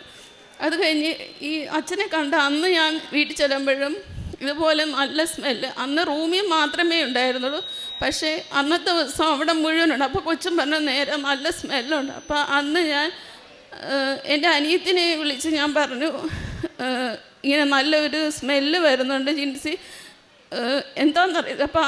അപ്പം തന്നെ അനിയത്തി പറഞ്ഞു ഇത് മാതാവ് ഇടപെടുന്നതാണ്, ചേച്ചി വിഷമിക്കേണ്ട, എല്ലാം മാറ്റിത്തരും. ആ രൂപം ഞങ്ങളുടെ മുറിയിലായിരുന്നു ഇരുന്നേച്ചത്. ആ രൂപം എടുത്ത് നമ്മൾ പ്രാർത്ഥന ചെല്ലുന്ന രൂപത്തട്ടിൽ വെക്കാൻ പറഞ്ഞു. അങ്ങനെ അന്ന് ഞാൻ അതെടുത്ത് വെച്ചു. അന്ന് മുതൽ അന്ന് വൈകിട്ട് ഒരു 10 മണി കഴിഞ്ഞപ്പോൾ ചേട്ടൻ വിളിച്ചിട്ട് പറഞ്ഞു പിന്നെ മരുന്നിനോടൊക്കെ അവൻ പ്രതികരിക്കുന്നുണ്ട്, ചെറിയ രീതിയിൽ കണ്ണ് തുറക്കാനൊക്കെ ശ്രമിക്കുന്നുണ്ടെന്ന് പറഞ്ഞു. അതിനുശേഷം പിറ്റേ ദിവസം മുതൽ മണിക്കൂറുകളെന്ന രീതിയിൽ പെട്ടെന്നാണ് സൗഖ്യം കിട്ടിക്കൊണ്ടിരുന്നത്. ഇതൊക്കെ അത് കഴിഞ്ഞ് ഒരു 12-ാം തീയതി ആയപ്പോഴത്തേക്ക് വൈകിട്ട് വിളിച്ച് പറഞ്ഞു അവന് വെൻറ്റിലേറ്ററിൽ നിന്ന് മാറ്റിയിട്ടുണ്ട്. അങ്ങനെ ഞങ്ങളെ വിളിച്ച് കാണിച്ചു തന്നു. അപ്പോഴും ഓക്സിജനുണ്ട്. അപ്പോൾ ഞാൻ ചോദിച്ചത് എന്താ ഓക്സിജൻ കൊടുക്കുക? അപ്പം ഓക്സിജൻ്റെ ലെവൽ മാറ്റാറായിട്ടില്ല, തനിയെ ശ്വാസം എടുക്കാവുന്ന രീതിയിലാകുമ്പോഴേ അത് മാറ്റത്തോളെന്ന് പറഞ്ഞു. 13-ാം തീയതി ഇതുപോലെ വൈകിട്ടായപ്പോഴത്തേക്ക് വിളിച്ച് പറഞ്ഞു വെൻറ്റിലേറ്ററിൽ നിന്ന് മാറ്റി റൂമിലേക്ക് മാറ്റിയിട്ടുണ്ടെന്ന്. അങ്ങനെ ഒരു 16-17 ആയപ്പോൾ ആൾ ഓക്കെ ആയി. ഞങ്ങളോട് വിളിച്ച് സംസാരിക്കുകയും ചെയ്തു. അതിനുശേഷം പിന്നെ ഒരു 21 ദിവസം ഫാസ്റ്റിംഗ് പറയെടുത്ത് എൻ്റെ കൂടെ വർക്ക് ചെയ്യുന്ന സിസ്റ്റർ പറഞ്ഞു ഞാൻ നിനക്ക് വേണ്ടി 21 ദിവസം ഫാസ്റ്റിംഗ് എടുക്കാം. എനിക്ക് അങ്ങനെ ഈ BP ഇങ്ങനെ ലോ ആയതുകൊണ്ട് ഇങ്ങനെ ഫാസ്റ്റിംഗ് എടുക്കാൻ പറ്റത്തില്ല. അപ്പോൾ എന്തെങ്കിലും നിനക്ക് ഇഷ്ടമുള്ള ഭക്ഷണങ്ങൾ ഉപേക്ഷിച്ചാൽ മതി എന്ന് പറഞ്ഞു. അങ്ങനെ ഞാൻ ഇറച്ചി, മീൻ, ചായ അങ്ങനെയുള്ള കാര്യങ്ങളൊക്കെ ഉപേക്ഷിച്ചു. അങ്ങനെ സിസ്റ്റർ പറഞ്ഞു 21-ാം ദിവസം ഇവ നാട്ടിൽ വരുമെന്ന് പറഞ്ഞു. സിസ്റ്ററിൻ്റെ ഫാസ്റ്റിംഗ് തീരുന്ന 21-ാം ദിവസം ആൾ നാട്ടിൽ വന്നു. ഫെബ്രുവരി 25-ാം തീയതിയാണ് ആൾ നാട്ടിലെത്തത്. ഇപ്പോൾ കുഴപ്പമൊന്നുമില്ല. അത് കഴിഞ്ഞ് ഞങ്ങളിവിടെ ഹോസ്പിറ്റലിൽ കാണിച്ചു. ഇപ്പോൾ കുഴപ്പമൊന്നുമില്ല, എല്ലാം സൗഖ്യം തന്ന അമ്മ മാതാവിനും തിരുക്കുമാരനും 1000 നന്ദി. ഞാൻ നേർച്ച ഉപ്പും ഇവിടെ വന്ന് പ്രാർത്ഥിച്ചപ്പോൾ അന്ന് മുതൽ ഞാൻ ഉപ്പും തൈലവും ഈ പേപ്പറിൽ വെച്ച് എല്ലാ ദിവസവും പ്രാർത്ഥിച്ചുകൊണ്ടിരിക്കും. സാക്ഷ്യം കേൾക്കുമ്പോഴൊക്കെ ഇതിങ്ങനെ നമ്മുടെ അടുത്ത് ആണല്ലോ എന്ന രീതിയിൽ ഈ പേപ്പറിൽ വെച്ചാണ് ഞാൻ പ്രാർത്ഥിച്ചുകൊണ്ടിരുന്നത്. അങ്ങനെ പെട്ടെന്ന് മണിക്കൂർ കൊണ്ടാണ് വിജേഷിന് സൗഖ്യം ലഭിച്ചത്. പിന്നെ എല്ലാ ദിവസവും ഞായറാഴ്ചകളിൽ മാത്രമേ ഞാൻ കുർബാനയ്ക്ക് പോകുന്നുള്ളായിരുന്നുള്ളൂ. ഇപ്പോൾ പറ്റുന്ന സമയങ്ങളിൽ അത് കഴിഞ്ഞതിന് ശേഷം പറ്റുന്ന സമയങ്ങളിലെല്ലാം കുർബാനയ്ക്ക് പോകാറുണ്ട്. എല്ലാ ദിവസവും പ്രാർത്ഥന കഴിഞ്ഞ് ഉപ്പും തൈലവും തേനും ഒക്കെ ഞങ്ങൾ ഉപയോഗിക്കാറുണ്ട്. എല്ലാവർക്കും നെറ്റിയിൽ കുരിശ് വരച്ച് നാക്കിൽ തൊട്ടും കൊടുക്കാറുണ്ട്. നാക്ക് മുറിഞ്ഞ് സ്റ്റിച്ചിട്ടിരിക്കുകയാണ്. അപ്പോൾ ചെറിയ രീതിയിലൊരു സംസാരത്തിൻ്റെ ചെറിയ രീതി കുഴപ്പം മാത്രമേ ഉള്ളൂ. ബാക്കിയെല്ലാം നോർമലാക്കി തന്ന് ഈശോയ്ക്ക് നന്ദി പറയുന്നു. പിന്നെ ഇവിടുത്തെ പത്രം മേടിച്ച് ഞാൻ എല്ലാവർക്കും കൈകളിലാണ് കൊടുക്കാറുള്ളത്. പിന്നെ മറ്റുള്ളവരിങ്ങനെ വന്ന് ഭക്ഷണത്തിന് വേണ്ടി ചോദിക്കുമ്പോൾ ഭക്ഷണം മേടിച്ച് കൊടുക്കാറുണ്ട്. പിന്നെ ഞങ്ങളുടെ അടുത്തൊരു വൃദ്ധസ്ഥാനമുണ്ട്, അവിടെ ഇങ്ങനെ ഭക്ഷണങ്ങൾ കൊടുക്കാറുണ്ട്. പിന്നെ മരുന്ന് മേടിക്കാനൊക്കെ പൈസ കൊടുത്ത് സഹായിക്കാറുണ്ട്. അങ്ങനെയൊക്കെ പ്രേക്ഷിത പ്രവർത്തനം ചെയ്യുന്നു വരുന്നു. ഈശോയ്ക്കും അമ്മയ്ക്കും കോടാനുകോടി നന്ദി പറയുന്നു. തുടർന്നും ഞങ്ങളുടെ ജീവിതത്തിൽ അമ്മ ഇടപെടണമെന്നാണ് ഞാൻ പ്രാർത്ഥിക്കുന്നത്. വിശുദ്ധ യോഹന്നാൻ്റെ സുവിശേഷം 11-ാം അധ്യായം 4-ാം തിരുവചനം. അത് കേട്ടപ്പോൾ യേശു പറഞ്ഞു, ഈ രോഗം മരണത്തിൽ അവസാനിക്കാനുള്ളതല്ല, പ്രത്യുത ദൈവത്തിൻ്റെ മഹത്വത്തിനും അതുവഴി ദൈവപുത്രൻ മഹത്വം പ്രാപിക്കുന്നതിനും വേണ്ടിയുള്ളതാണ്. ജെസി ബിജേഷ് പ്രത്യക്ഷീകരണ സാക്ഷ്യമായി ഇവിടെ ഏറ്റുപറയുന്നത് തൻ്റെ ജീവിത പങ്കാളിയുടെ ഒരു വലിയ ക്രിട്ടിക്കൽ സ്റ്റേജിൽ നിന്ന് പരിശുദ്ധ അമ്മയുടെ മാധ്യസ്ഥം വഴി ഈശോ ജീവൻ നൽകിയ ജീവനിലേക്ക് തിരിച്ചു കൊണ്ടുവന്ന ഒരു വലിയ സാക്ഷ്യമാണ്. ബിജേഷ് കുവൈറ്റിലായിരുന്നപ്പോൾ ഒരു ദിവസം യാത്ര ചെയ്തുകൊണ്ടിരിക്കുമ്പോഴാണ് അദ്ദേഹത്തിന് ഫിറ്റ്സ് വന്ന് ബസ്സിൽ തന്നെ കുഴഞ്ഞു വീണ് അദ്ദേഹത്തെ കൂട്ടുകാരെല്ലാം കൂടി വളരെ പെട്ടെന്ന് ആശുപത്രിയിലെത്തിക്കുകയും ഉടനെ വെന്റിലേറ്ററിലേക്ക് മാറ്റുകയാണ് ചെയ്തതെന്ന് ജെസ്സി സാക്ഷ്യപ്പെടുത്തിയത്. നമുക്കറിയാവുന്നതുപോലെ 99% അദ്ദേഹത്തിൻ്റെ ജീവന് പ്രതീക്ഷയില്ല എന്നാണ് ഡോക്ടേഴ്സ് വിധിയെഴുതിയത്.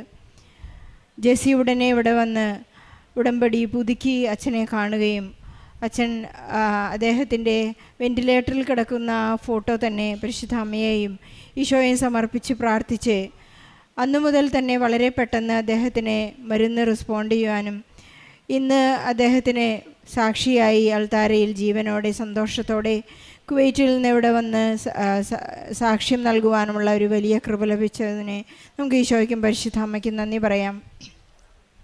ജെസ്സി പ്രാർത്ഥിച്ചു കൊണ്ടിരുന്നപ്പോഴെല്ലാം കൂടെയുള്ള സുഹൃത്തായ ഒരു സിസ്റ്റർ പറഞ്ഞു, 21 ദിവസത്തിനുള്ളിൽ നിൻ്റെ ഹസ്ബൻഡ് ഇവിടെ തിരിച്ചു വരും, അദ്ദേഹം ജീവനിലേക്ക് തിരിച്ചു വന്ന് സൗഖ്യമായി ഹോസ്പിറ്റലിൽ നിന്ന് ഡിസ്ചാർജ് ചെയ്യുമെന്നുള്ള ഒരു ഉറപ്പ് ആ സഹോദരി ജെസ്സിക്ക് നൽകുകയുണ്ടായി. അതുപോലെ തന്നെ അവർ പ്രാർത്ഥിച്ചു, ഡേറ്റ് ഇട്ട് പ്രാർത്ഥിച്ചു.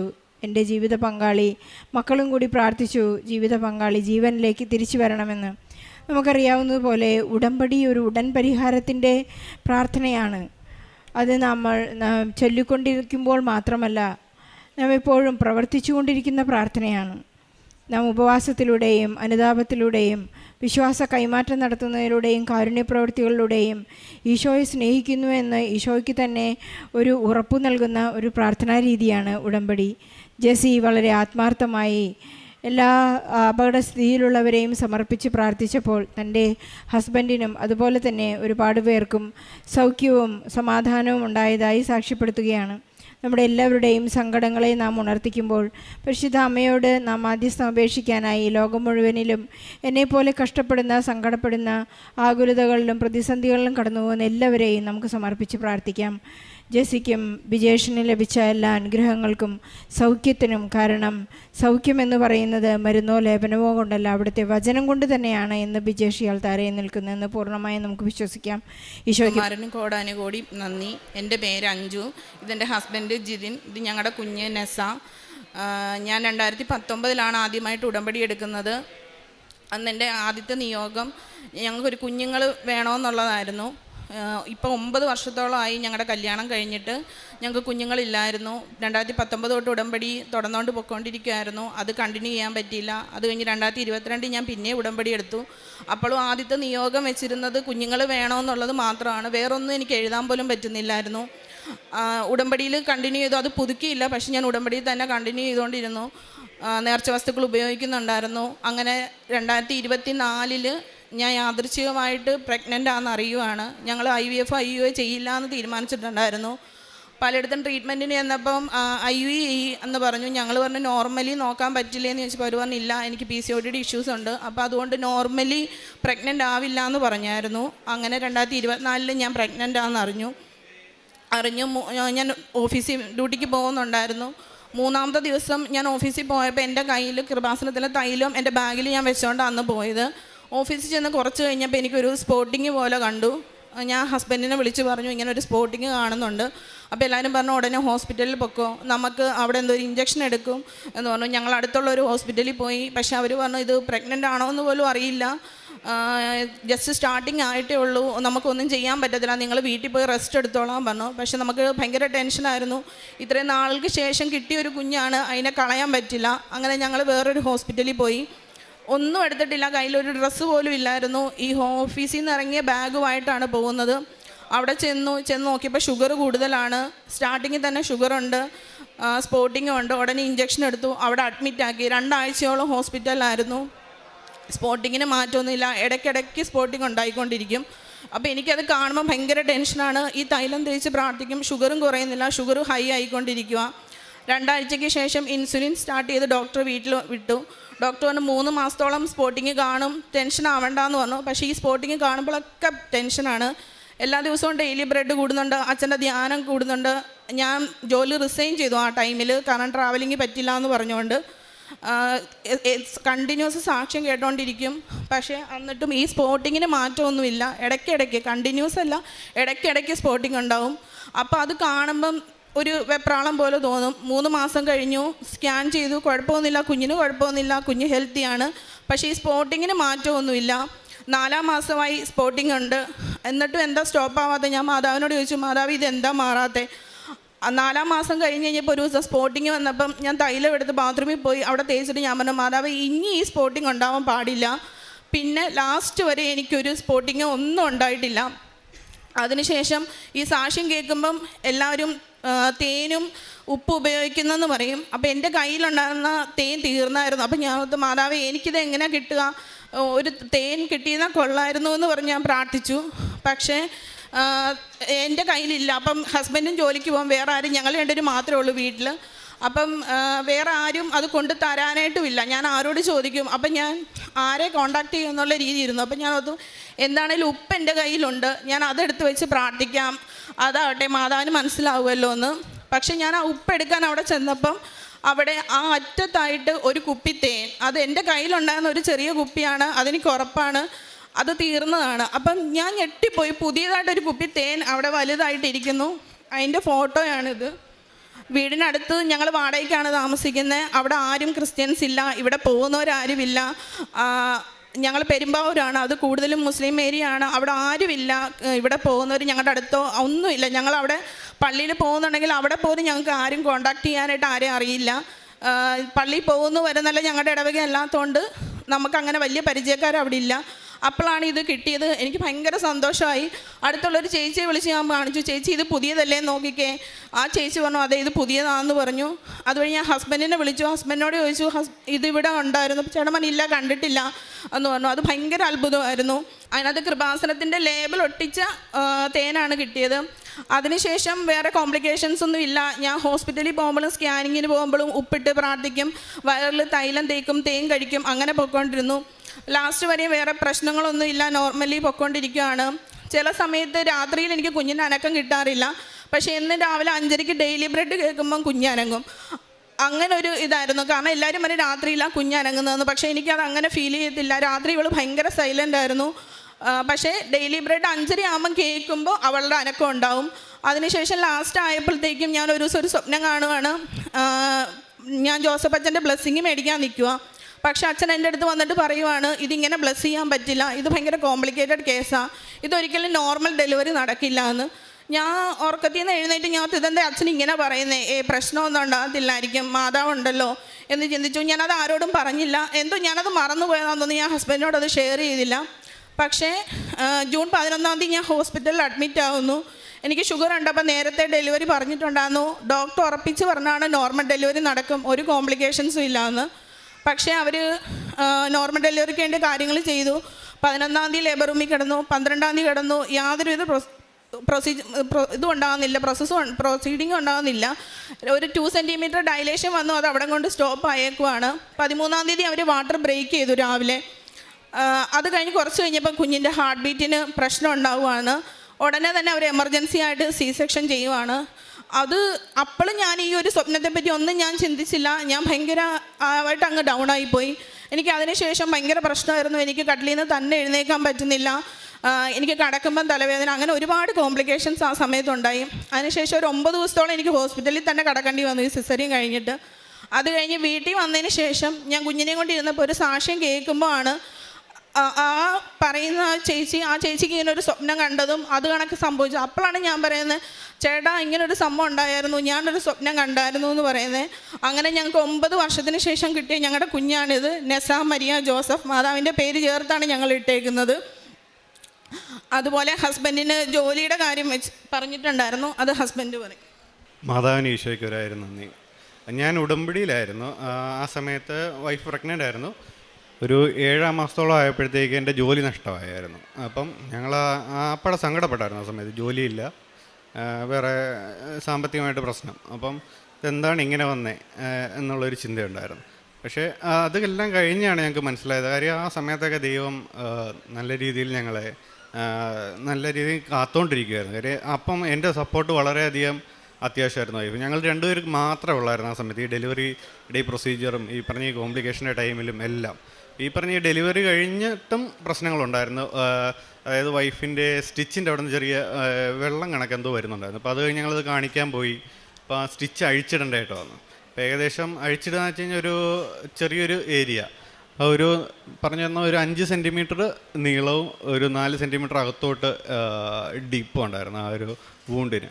അപ്പം അതിൽ നമ്മൾ മരുന്ന് വെക്കണമായിരുന്നു ഡെയിലി, അത് ഞാൻ തന്നെ ചെയ്യേണ്ടതായിരുന്നു. അപ്പം അതൊക്കെ വെക്കാനായിട്ട് ഒരാൾ മാത്രമേ ചെയ്യാവുള്ളെന്നും അവിടെ നിന്ന് ഇൻസ്ട്രക്ഷൻ ഉണ്ടായിരുന്നു. അപ്പം ആ പ്രൊസീജിയറെല്ലാം എനിക്ക് കൂടെ നിൽക്കാൻ പറ്റി. അതെല്ലാം കഴിഞ്ഞു, ഞങ്ങളെല്ലാം സെറ്റായി ഒരു വിധം ഓക്കെ ആയ സമയത്ത് തന്നെ വേറെ നല്ലൊരു ജോബ് കിട്ടുകയും ചെയ്തു. അപ്പോൾ ഇതിൽ നല്ലൊരു ജോബ് ദൈവം തരുകയും. അപ്പോഴാണ് ഞങ്ങൾക്കത് മനസ്സിലായത്. അതായത് എൻ്റെ ഒരു ആവശ്യം അവിടെ ഉണ്ടായിരുന്നു എന്നുള്ളത് ദൈവം കണ്ടിട്ടാണ് അങ്ങനെ ഒരു ഡിലേ വരുത്തിയത്. ആ ജോബ് നഷ്ടമായതും അത്രയും കാലം കൂടെ നിൽക്കേണ്ട ഒരു കാര്യം എനിക്കുണ്ടായിരുന്നു. അതുകൊണ്ട് അത് കഴിഞ്ഞപ്പോൾ തന്നെ നല്ലൊരു ജോലി കിട്ടി. യേശുവിന് മാതാവിനൊരായിരുന്നു തന്നെ. ഞങ്ങൾ എന്നും ഡെയിലി ബ്രെഡ് കേൾക്കാറുണ്ട്, ബൈബിള് വായിക്കാറുണ്ട്. പിന്നെ നമ്മൾ സാലറി കിട്ടുന്ന ടൈമിലാണെങ്കിലും സാലറി കിട്ടാത്ത ടൈമിലാണെങ്കിലും നമ്മളൊരു വിഹിതം മാറ്റിവെച്ച് അടുത്തുള്ള അനാഥാലയങ്ങളിൽ എന്തെങ്കിലും അരിയോ സാധനങ്ങളോ അങ്ങനെ മേടിച്ചു കൊടുക്കാറുണ്ട്. ഉടമ്പടിയിൽ തന്നെ തുടരാൻ മാതാവ് അനുഗ്രഹിക്കണമെന്ന് പ്രാർത്ഥിച്ചുകൊണ്ട് നിർത്തുന്നു. 102-ാം സങ്കീർത്തനം 18-ാം തിരുവചനം. ഭാവി തലമുറയ്ക്ക് വേണ്ടി ഇനിയും ജനിച്ചിട്ടില്ലാത്ത ജനം അവിടുത്തെ സ്തുതിക്കാൻ വേണ്ടി ഇത് ആലേഖനം ചെയ്യപ്പെടട്ടെ.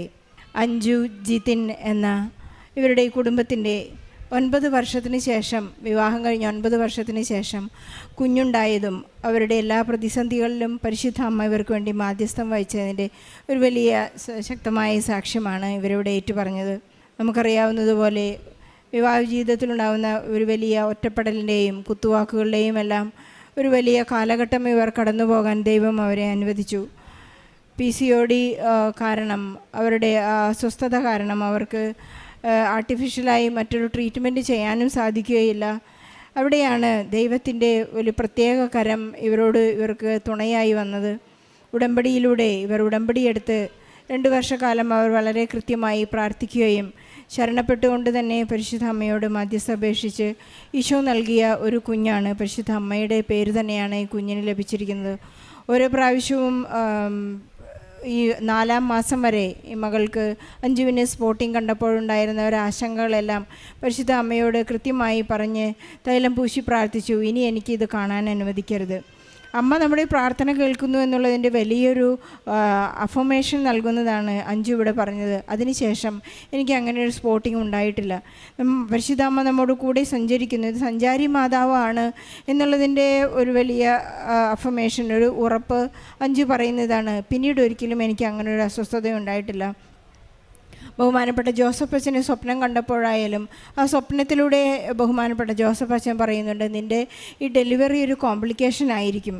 അച്ഛൻ തന്നെ ആ സ്വപ്നത്തിലൂടെ ഒരു ഇൻഫർമേഷൻ നൽകുകയാണ്, ഞാൻ നിങ്ങൾക്ക് വേണ്ടി മധ്യസ്ഥം അപേക്ഷിച്ച് പ്രാർത്ഥിക്കാം.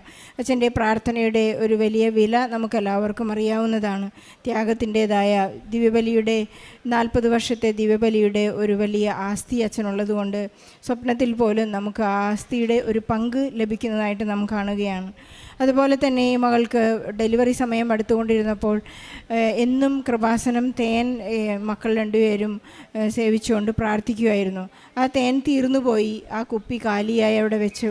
ഇവരാഗ്രഹിച്ച ആ സമയത്ത് തന്നെ കൃപാസനം ലേബലുള്ള ഒരു തേൻകുപ്പി, നിറച്ച ഒരു തേൻകുപ്പി അവരുടെ ടേബിളിന് മുകളിൽ വന്നതായിട്ട് ഒരു പ്രത്യക്ഷ പരിശുദ്ധ അമ്മയുടെ സാമീപ്യം അവർക്ക് നമ്മളിപ്പോൾ തന്നെ ക്യാമറയിൽ കാണിക്കുകയുണ്ടായി.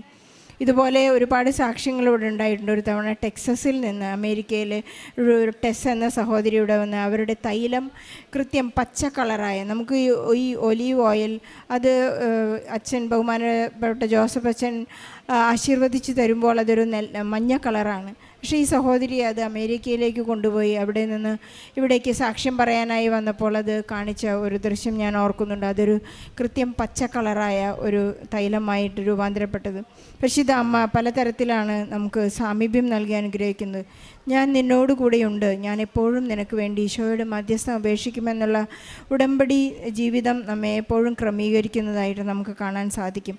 സമയച്ചുരുക്കത്തിൻ്റെ അമ്മ നമുക്ക് എപ്പോഴും സാമീപ്യം നൽകി അനുഗ്രഹിക്കുന്നു എന്നാണ് ഈ 9 വർഷക്കാലത്തെ ഇവരുടെ കാത്തിരിപ്പിന് ഉത്തരമായിട്ട് ഇവർ സാക്ഷ്യത്തിൽ ഏറ്റുപറയുന്നത്. അതുപോലെ തന്നെ ജിതിൻ്റെ ജോലി നഷ്ടപ്പെട്ടു. ഉടമ്പടി എടുത്തതിന് ശേഷമാണ് ജിതിന് ജോലി നഷ്ടപ്പെട്ടത്.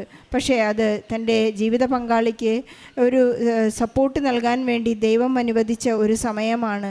ഫിനാൻഷ്യൽ ക്രൈസിസ് വരാമെന്ന് അവർ മനസ്സിലാക്കിയെങ്കിലും അതാണ് തൻ്റെ ജീവിത പങ്കാളിക്ക് ഏറ്റവും ആവശ്യമുള്ള, തൻ്റെ സാമീപ്യം ആവശ്യമുള്ള ഒരു സമയമാണെന്ന് തിരിച്ചറിയാനുള്ള ഒരു വലിയ കൃപ സഹോദരനെ പരിശുദ്ധ അമ്മ നൽകുകയുണ്ടായി.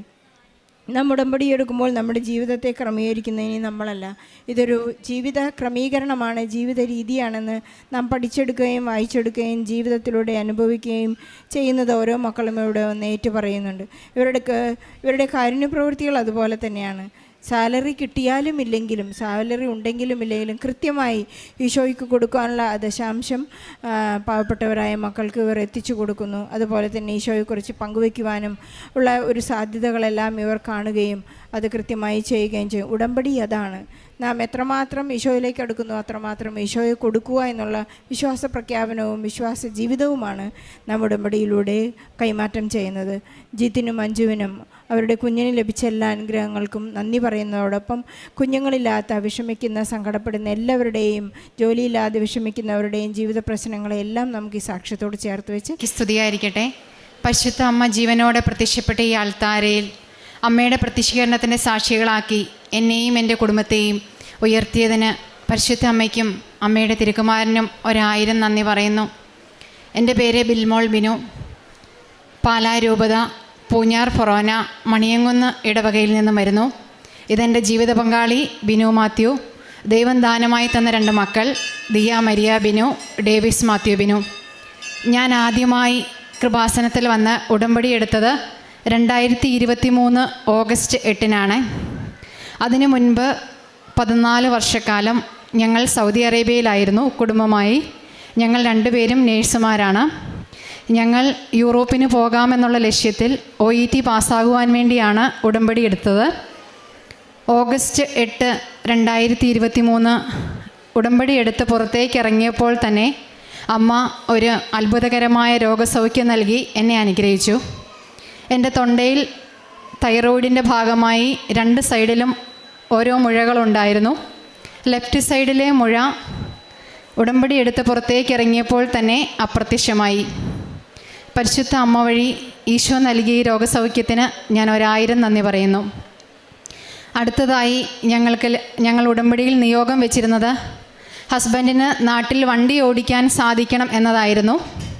കാരണം 14 വർഷമായി സൗദി അറേബ്യയിൽ ലെഫ്റ്റ് ഹാൻഡ് ഡ്രൈവായിരുന്നു ചെയ്തിരുന്നത്. അതുകൊണ്ട് ഇവിടെ വന്ന് റൈറ്റ് ഹാൻഡ് സൈഡ് ഡ്രൈവ് ചെയ്യുവാൻ ഭയങ്കര പേടിയായിരുന്നു. ഞങ്ങൾ അവധിക്ക് നാട്ടിൽ വരുമ്പോഴെല്ലാം ടാക്സി വിളിച്ചാണ് യാത്ര ചെയ്തുകൊണ്ടിരുന്നത്. നാട്ടിൽ വന്നപ്പോൾ ഉടമ്പടിയിൽ നിയോഗം വെച്ചു, പരിശുദ്ധ അമ്മ തന്നെ ഞങ്ങളുടെ വാഹനം ഓടിക്കുവാൻ സഹായിക്കണം. കാരണം ഞങ്ങൾക്ക് യാത്ര ചെയ്യുവാൻ വേണ്ടി എപ്പോഴും ടാക്സി വിളിക്കുവാൻ സാധിക്കുകയില്ല എന്ന് പറഞ്ഞ് നിയോഗം വെച്ചു. പിറ്റേ ദിവസം മുതൽ ഉടമ്പടി കാശുരൂപം കഴുത്തിൽ ധരിച്ചു. ഉടമ്പടി നേർച്ച വസ്തുക്കളായ ഉപ്പും തൈലവും വിശ്വാസപ്രമാണം ചൊല്ലി വാഹനത്തിൽ പുരട്ടി പ്രാർത്ഥിച്ചു. ഞങ്ങൾ വാഹനത്തിൽ സഞ്ചരിക്കുമ്പോഴെല്ലാം പ്രാർത്ഥിച്ചുകൊണ്ടാണ് സഞ്ചരിക്കാറ്. അതിൻ്റെ ഫലമായി യാതൊരു പ്രശ്നങ്ങളുമില്ലാതെ ഈ നിമിഷം വരെ ഇന്നും ഞങ്ങൾ വാഹനം ഓടിച്ചാണ് ഇങ്ങോട്ട് വന്നത്. അതിന് പരിശുദ്ധ അമ്മ സഹായിച്ചു. പരിശുദ്ധ അമ്മ വഴി ഈശോ ഞങ്ങളെ അനുഗ്രഹിച്ചു. അമ്മയ്ക്കും തിരുക്കുമാരനും 1000 നന്ദി പറയുന്നു. അടുത്തതായി ഞങ്ങൾക്ക് ലഭിച്ചത് ഞങ്ങളുടെ ഒരു 2 വർഷമായിട്ട് വിൽക്കുവാൻ സാധിക്കാത്തൊരു വസ്തു ഉണ്ടായിരുന്നു. ആ വസ്തു ഞങ്ങൾ ഒരുപാട് നോക്കിയിട്ടും വിൽക്കുവാൻ സാധിക്കുന്നില്ലായിരുന്നു. എല്ലാവരും വന്ന് കാണും, വസ്തു ഇഷ്ടപ്പെടും, പക്ഷേ ആരും വില പറയുകയില്ല, എല്ലാവരും തിരിച്ചു പോകും. അങ്ങനെയായിരുന്നു.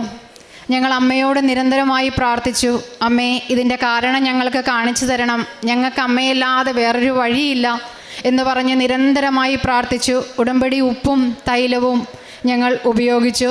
ഉടമ്പടി ഉപ്പ് ഞങ്ങളുടെ വസ്തുവിൽ എന്നും വിശ്വാസ പ്രമാണം ചൊല്ലി ഞങ്ങൾ ഇടുമായിരുന്നു. ഉടമ്പടി തൈലം വീടിനകത്തെല്ലാം തേച്ച് വിശ്വാസ പ്രമാണം ചൊല്ലി പ്രാർത്ഥിക്കുമായിരുന്നു.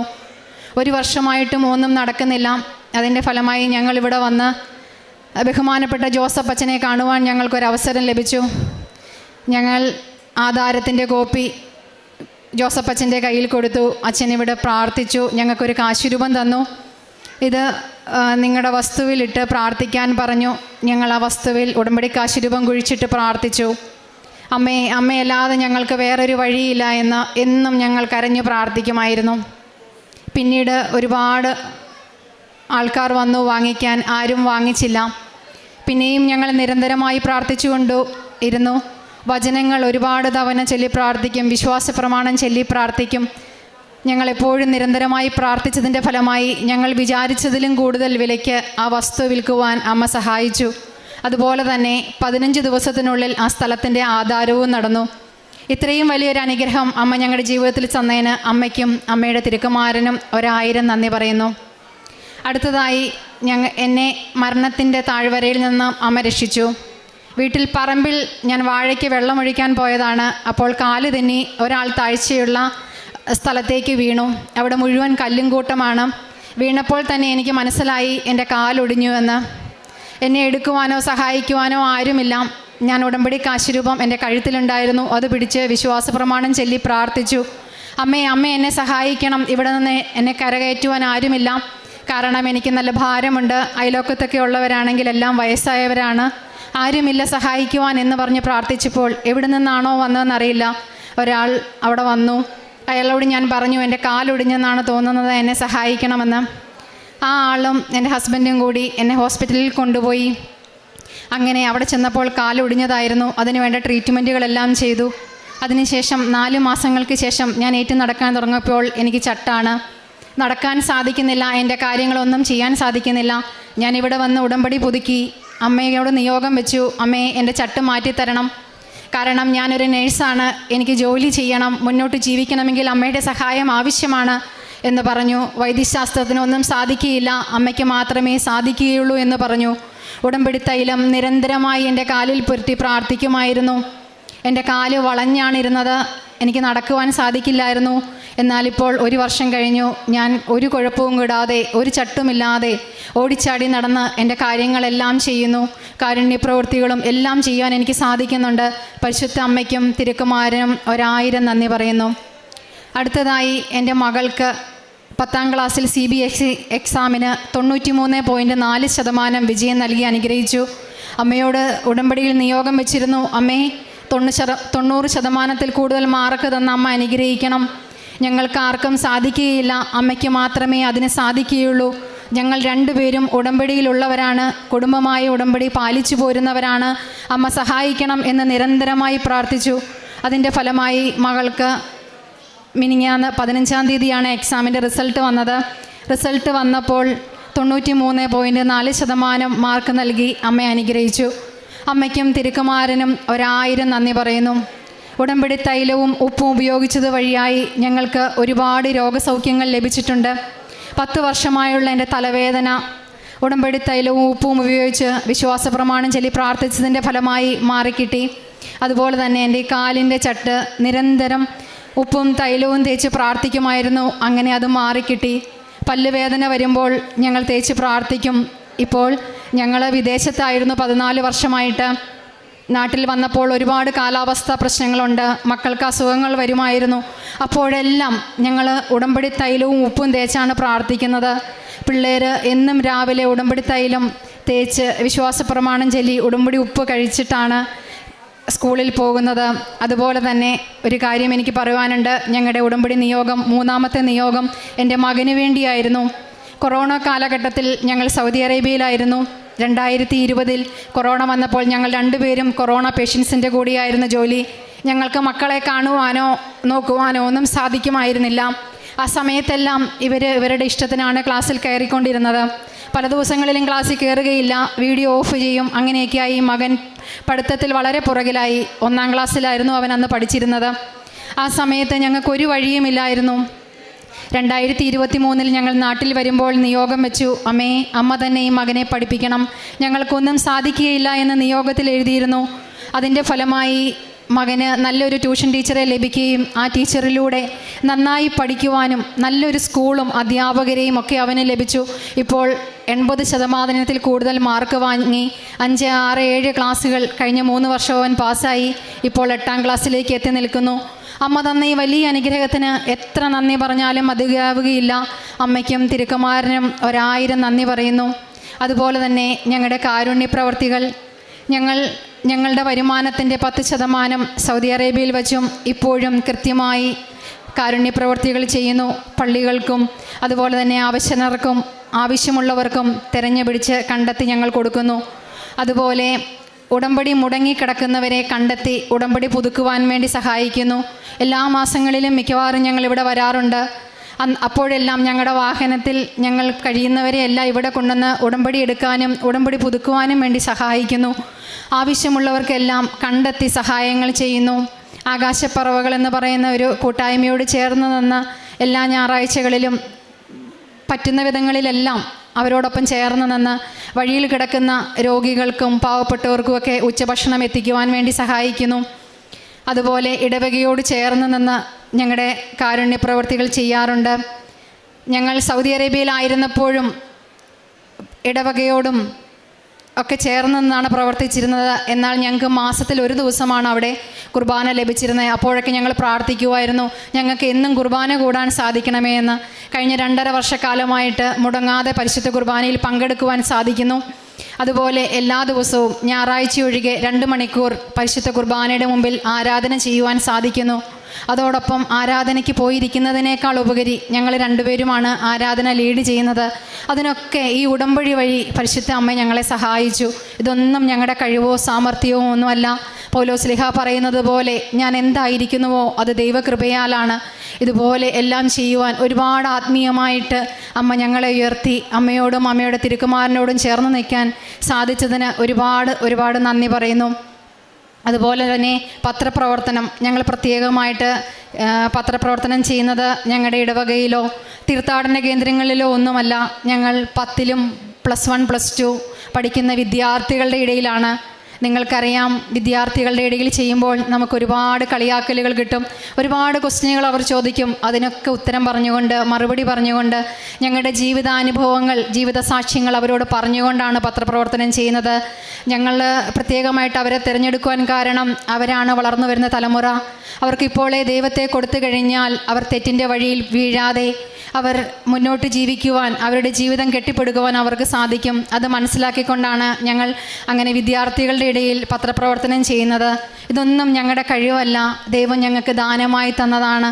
ദൈവം ഞങ്ങളെ ഇത്രത്തോളം ഉയർത്തിയതിന് ഇത് ഞങ്ങളുടെ ഈ ഉടമ്പടി വഴിയാണ് ദൈവം ഞങ്ങളെ ഇത്രത്തോളം ഉയർത്തിയതിന് പരിശുദ്ധ അമ്മയ്ക്കും തിരുക്കുമാരനും 1000 നന്ദി പറയുന്നു. അതുപോലെ എല്ലാ മാസവും ഇവിടെ വരുമ്പോൾ ഞങ്ങളുടെ ഒരു പ്രാർത്ഥനയായിരുന്നു, അമ്മ പ്രത്യക്ഷപ്പെട്ട ഈ അൾത്താരയിൽ കുടുംബമായി നിന്ന് സാക്ഷ്യം പറയാൻ ഞങ്ങളെ അനുവദിക്കണമേ എന്ന്. എന്നും ഞങ്ങൾ ഈ അൾത്താരയിൽ വന്ന് മുട്ടുകുത്തി പ്രാർത്ഥിക്കുമായിരുന്നു. അമ്മയുടെ പ്രത്യക്ഷീകരണത്തിൻ്റെ സാക്ഷികളാക്കി ഒരു ഇടിവെട്ട് സാക്ഷ്യം പറയുവാൻ ഞങ്ങളെ അനുഗ്രഹിക്കണമേ എന്ന് എന്നും പ്രാർത്ഥിച്ചതിൻ്റെ ഫലമായി നമ്മൾ പ്രാർത്ഥിക്കുന്ന ഒരു കാര്യവും അമ്മ നമുക്ക് നിഷേധിക്കുകയില്ല. അമ്മ പുത്രനോട് പറഞ്ഞ് കാനായിലെ കല്യാണ വിരുന്നിൽ അത്ഭുതം പ്രവർത്തിക്കുവാൻ സമയമാകാത്ത പുത്രനെ പോലും സമയമാക്കിക്കൊണ്ട് ആ കല്യാണ വീട്ടിലെ അവരുടെ നാണക്കേട് മാറ്റി അമ്മ നമ്മുടെ ഓരോരുത്തരുടെയും നാണക്കേട് മാറ്റാൻ ഇത്രയും കഴിവുള്ള ഒരമ്മ വേറെയില്ല. ആ അമ്മയെ ഞങ്ങൾക്ക് തന്ന പരിശുദ്ധ അമ്മയ്ക്കും തിരുക്കുമാരനും 1000 നന്ദി പറയുന്നു. അമ്മയുടെ പ്രത്യക്ഷീകരണത്തിൻ്റെ സാക്ഷിയാക്കി ഇനിയും സാക്ഷ്യം പറയാൻ ഈ അൾത്താരയിൽ നിർത്തണമേ എന്ന് പ്രാർത്ഥിച്ചുകൊണ്ട് എല്ലാവരോടും ഞാൻ ഒരിക്കൽ കൂടി പറയുന്നു, ഇവിടെ വന്ന് പ്രാർത്ഥിച്ചാൽ ഒരു കാര്യവും നടക്കാതിരിക്കുകയില്ല. എൻ്റെ ജീവിതം തന്നെ അതിന് സാക്ഷ്യമാണ്. നിങ്ങളോട് ഞാൻ എൻ്റെ ജീവിത സാക്ഷ്യം പറഞ്ഞുകൊണ്ട് അവസാനിപ്പിക്കുന്നു. പരിശുദ്ധ അമ്മയ്ക്കും തിരുക്കുമാരനും 1000 നന്ദി. സങ്കീർത്തനങ്ങൾ 36, 7, 8 തിരുവചനങ്ങൾ. ദൈവമേ, അങ്ങയുടെ കാരുണ്യം എത്ര അമൂല്യം! മനുഷ്യമക്കൾ അങ്ങയുടെ ചിറകുകളുടെ തണലിൽ അഭയം തേടുന്നു. അവർ അങ്ങയുടെ ഭവനത്തിലെ സമൃദ്ധിയിൽ നിന്ന് വരുന്നുണ്ട്, തൃപ്തിയടയുന്നു. അവിടുത്തെ ആനന്ദധാരയിൽ നിന്ന് അവർ പാനം ചെയ്യുന്നു. ബിൽമോൾ എന്ന ഈ സഹോദരിയും ജീവിത പങ്കാളിയും മക്കളും വലിയ സന്തോഷത്തോടും നന്ദിയോടും കൂടി പരിശുദ്ധ കൃപാസന മാതാവ് വഴി ഈ കുടുംബത്തിന് ലഭിച്ച ഓരോ അനുഗ്രഹത്തിനും നന്ദി പറഞ്ഞ് സാക്ഷ്യപ്പെടുത്തുന്നു. അവർക്ക് ലഭിച്ച ഭൗതികമായ അനുഗ്രഹങ്ങളെക്കാൾ ഉപരി ഒരു കുടുംബം എന്ന രീതിയിൽ എത്രത്തോളം കൃപാസന മാതാവ് അവരുടെ വിശ്വാസത്തെ ആഴപ്പെടുത്തുകയും ബോധ്യങ്ങളെ കുറേ കൂടി നന്മയിലേക്ക് നയിക്കുകയും സഹജീവികൾക്ക് ഏറ്റവും നല്ല സഹായങ്ങൾ ചെയ്തുകൊണ്ടും വിശ്വാസം കൈമാറിക്കൊണ്ടും ഉടമ്പടി അനുശാസിക്കുന്ന വിധം ജീവിതത്തെ വിശുദ്ധിയിലും ദൈവസ്നേഹത്തിലും സാഹോദര്യത്തിലും വളർത്തുവാൻ ഈ നാളുകളിൽ സാധിച്ചുവെന്നാണ് സാക്ഷ്യത്തിലൂടെ പങ്കുവച്ചത്. അത് അഗതികൾക്ക് സേവനം ചെയ്യുന്ന ശുശ്രൂഷയാണെങ്കിലും കൃപാസനം പത്രം യുവജനങ്ങൾക്ക് കൈമാറിക്കൊണ്ട് വിശ്വാസത്തിലേക്ക് അവരെ നയിക്കുവാൻ, ദൈവസ്നേഹത്തിൻ്റെ ടേസ്റ്റ് അവർക്ക് കൊടുക്കുവാൻ അവരെ സഹായിക്കുന്ന പ്രക്രിയയിലാണെങ്കിലും ഇടവകയിലുള്ള ആത്മീയ പ്രവർത്തനങ്ങൾക്ക് നേതൃത്വം കൊടുത്തുകൊണ്ട് അനേകരെ വിശ്വാസത്തിലേക്ക് ആത്മായ ശുശ്രൂഷയിലൂടെ നയിക്കുവാൻ അവർക്ക് ലഭിച്ച അവസരങ്ങളിലാണെങ്കിലും എല്ലാം അമ്മ മാതാവ് കരം പിടിച്ച് നടത്തുകയും മക്കളെ സഹായിക്കുകയും ചെയ്തതിനെയാണ് ഈ അൾത്താരയിൽ സാക്ഷ്യപ്പെടുത്തിയത്. അമ്മയെ കണ്ടുമുട്ടിയ ദിവസം തന്നെ തൊണ്ടയിലുള്ള ഒരു മുഴ പൂർണ്ണമായും മാറ്റിക്കൊടുത്തുകൊണ്ടാണ് ഈ കുടുംബത്തെ അമ്മയോട് ചേർത്ത് പിടിച്ചത്. പിന്നീട് ഓരോരോ ജീവിത വിഷയത്തിലും പ്രതിസന്ധിയിലും അമ്മ മാതാവ് എത്ര കണ്ട് കുടുംബത്തിന് താങ്ങും തണലുമായെന്ന് വാക്കുകളിലൂടെ സാക്ഷ്യപ്പെടുത്തുകയാണ്. 14 വർഷം ഒന്ന് നാട്ടിൽ ഡ്രൈവ് ചെയ്യുവാൻ ആഗ്രഹിച്ച് സാധിക്കാതിരുന്നത് അമ്മ മാതാവിൻ്റെ ഉടമ്പടി എടുത്ത് ആ ഡ്രൈവ് ചെയ്യുവാനുള്ള ഭയം മാറി 4 വീലർ ഓടിക്കുവാൻ സഹോദരന് കൃപ ലഭിച്ചത്, മകൾക്ക് ഉന്നതമായ വിജയം പരീക്ഷയിൽ ലഭിച്ചത്, മകൻ്റെ പഠന മേഖലയിലുണ്ടായ പോരായ്മകൾ പരിഹരിക്കപ്പെട്ടത്, ഒരു അപകടത്തിൽ അവിചാരിതമാണ്ടായ ക്ലേശത്തിൽ അമ്മ മാതാവ് കാത്തുകൊണ്ടതും കാലിനുണ്ടായ ചട്ട് മാറ്റിക്കൊടുത്തതും ഓരോന്നും എണ്ണി എടുത്ത് അമ്മ മാതാവിയുടെ ഈശോ നൽകിയ അനുഗ്രഹങ്ങളെ കുടുംബം ദൈവനാമത്തെ മഹത്വപ്പെടുത്തിക്കൊണ്ട് സാക്ഷ്യപ്പെടുത്തുകയാണ്. പ്രിയമുള്ളവരെ, ദൈവത്തിന് അനുഗ്രഹിക്കുവാനൊരു മടിയുമില്ല. ദൈവത്തോടൊപ്പം ചേർന്ന് ജീവിക്കുവാൻ തയ്യാറാണെങ്കിൽ ജീവിതത്തിൻ്റെ ഓരോ നിമിഷവും സന്തോഷം നൽകി സമാധാനം നൽകി അനേകർക്ക് അനുഗ്രഹമാകുവാൻ തക്കവിധം നമ്മുടെ ജീവിതത്തെ ഉയർത്തിക്കൊണ്ട് ദൈവം നമ്മളെ സഹായിച്ചു കൊണ്ടിരിക്കും. അതുകൊണ്ട് ഉടമ്പടിയുടെ അകക്കാമ്പ് അത് ദൈവനാമത്തെ മഹത്വപ്പെടുത്തി ജീവിക്കുക, ദൈവം ആഗ്രഹിക്കുന്നത് പോലെ അനേകർക്ക് അനുഗ്രഹമായി ജീവിക്കുക, നിലനിൽക്കുന്ന സന്തോഷങ്ങൾ കൃപാവരങ്ങൾ നമ്മളിൽ നിലനിർത്തുവാനായിട്ട് നിരന്തരമായ പരിശ്രമങ്ങളിൽ നമ്മൾ വ്യാപരിക്കുക എന്നുള്ളതാണ്. ഈ കുടുംബം നിലനിൽക്കുന്ന ജീവിതത്തിൻ്റെ അനുഗ്രഹങ്ങളെയും നിലനിൽക്കുന്ന കൃപാവരങ്ങളെയുമാണ് ഈ അൾത്താരയിൽ സാക്ഷ്യപ്പെടുത്തുന്നത്. നമ്മുടെ കുടുംബങ്ങളെ, വ്യക്തിജീവിതങ്ങളെ ഈശോയുടെ സമാധാനം കൊണ്ട്, ഈശോയുടെ സ്നേഹം കൊണ്ട്, ഈശോയുടെ കരുണ കൊണ്ട്, ഈശോയുടെ ദൈവാശ്രയത്വം കൊണ്ട് നമ്മളിൽ നിറയ്ക്കണമേ എന്ന് പ്രാർത്ഥിക്കാം. ഈ കുടുംബത്തിന് ലഭിച്ച എല്ലാ അനുഗ്രഹങ്ങൾക്കും അമ്മ മാതാവിനും തിരുക്കുമാർ പരിശുദ്ധ അമ്മ എന്നെയും എൻ്റെ കുടുംബത്തെയും അമ്മയുടെ പ്രത്യക്ഷീകരണത്തിന് സാക്ഷികളാക്കി ഉയർത്തിയതിന് ഈശോയ്ക്കും പരിശുദ്ധ അമ്മയ്ക്കും ഒരു കോടി നന്ദി പറയുന്നു. എൻ്റെ പേര് ലിജി. ഞാൻ വരുന്നത് എറണാകുളം കാക്കനാട് നിന്നാണ്. ഞാൻ 2017 മുതലാണ് കൃപാസനത്തെപ്പറ്റി കേൾക്കുന്നത്. കൃപാസനത്തിലെ പത്രം വഴിയാണ്. ആ സമയത്ത് എൻ്റെ മാരേജ് കഴിഞ്ഞിട്ട് 2 വർഷമായിരുന്നു.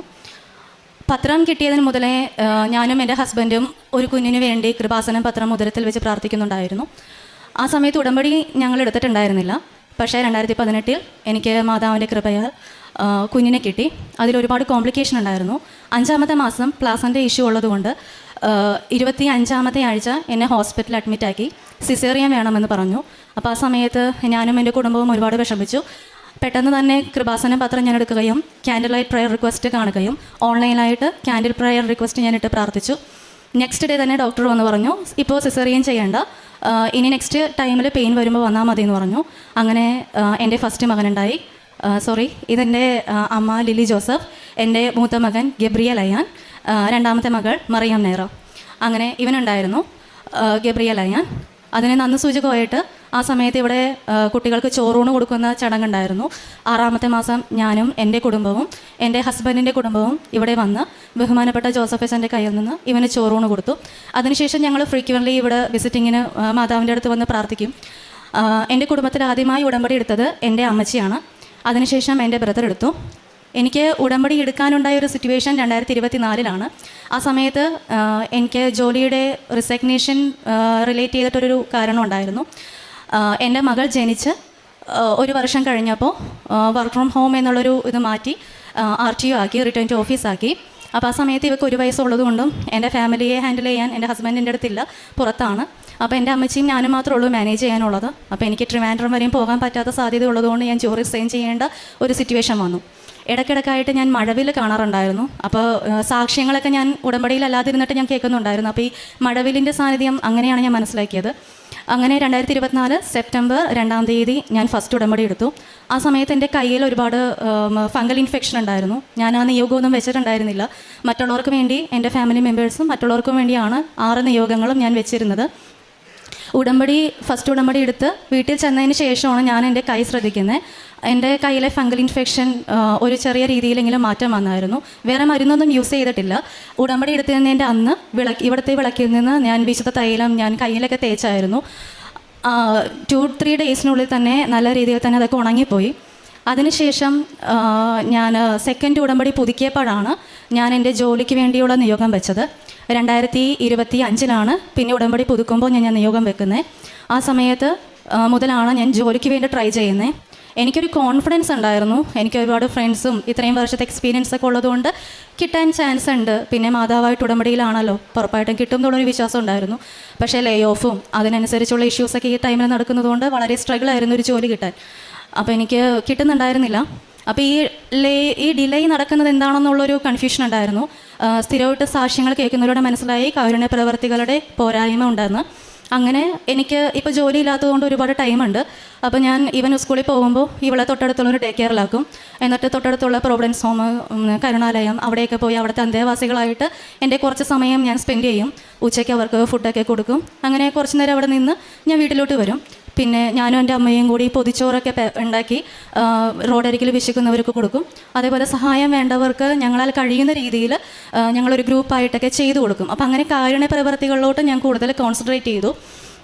ഉപവാസമൊക്കെ കറക്റ്റായിട്ട് എടുക്കും, ധ്യാനമൊക്കെ കൂടും, അച്ഛൻ്റെ ടോക്കൊക്കെ കേൾക്കും, ഡെയിലി ബ്രെഡ് മുടങ്ങാതെ കൂടും. അങ്ങനെ കൂടുതൽ ഞാൻ കാരുണ്യ പ്രവർത്തികളിൽ കോൺസെൻട്രേറ്റ് ചെയ്ത് തുടങ്ങി. ഡിസംബർ 25-ാം തീയതി എനിക്കൊരു സ്വപ്നം വന്നു. നിനക്ക് ജോലി കിട്ടുമെന്നുള്ളൊരു സ്വപ്നം എനിക്ക് ഒരു വൈദികൻ എൻ്റെ സ്വപ്നത്തിൽ വന്ന് പറഞ്ഞു. അത് ആരാണെന്ന് എനിക്കറിയില്ല, ഒരു വൈദികൻ്റെ വേഷത്തിലാണ് വന്ന് പറഞ്ഞത്. അതിനുശേഷം ഫെബ്രുവരിയിൽ ഞാൻ അച്ഛൻ്റെ ബ്ലെസ്സിങ് വന്ന് മേടിച്ചു. എനിക്കൊരു ജോലി കിട്ടുന്നില്ല എന്ന് പറഞ്ഞു. അപ്പം അച്ഛൻ എൻ്റെ അടുത്ത് പറഞ്ഞു സാക്ഷ്യം വന്ന് പറയണം എന്ന് പറഞ്ഞു. ഫെബ്രുവരി 7-ാം തീയതി എനിക്കൊരു ഇൻ്റർവ്യൂ വന്നു. ഞാൻ ആ സെയിം കമ്പനിയിൽ 3 പ്രാവശ്യം ഇൻ്റർവ്യൂ അറ്റൻഡ് ചെയ്തതാണ്. അപ്പോൾ ഇൻ്റർവ്യൂവിൽ നീ അറ്റൻഡ് ചെയ്യുമ്പോൾ ഒരു ഇത്ര ടൈമുണ്ട്, 90 ദിവസത്തിന് ശേഷമാണ് പിന്നെ റീഅപ്ലൈ ചെയ്യാൻ പറ്റുള്ളൂ. അപ്പോൾ അങ്ങനത്തെ ഒരു ടൈം അവർ ഫിക്സ് ചെയ്തേക്കണോണ്ട് എനിക്ക് പിന്നെയും അപ്ലൈ ചെയ്യാൻ പറ്റാത്ത ഒരു സിറ്റുവേഷനാണ്.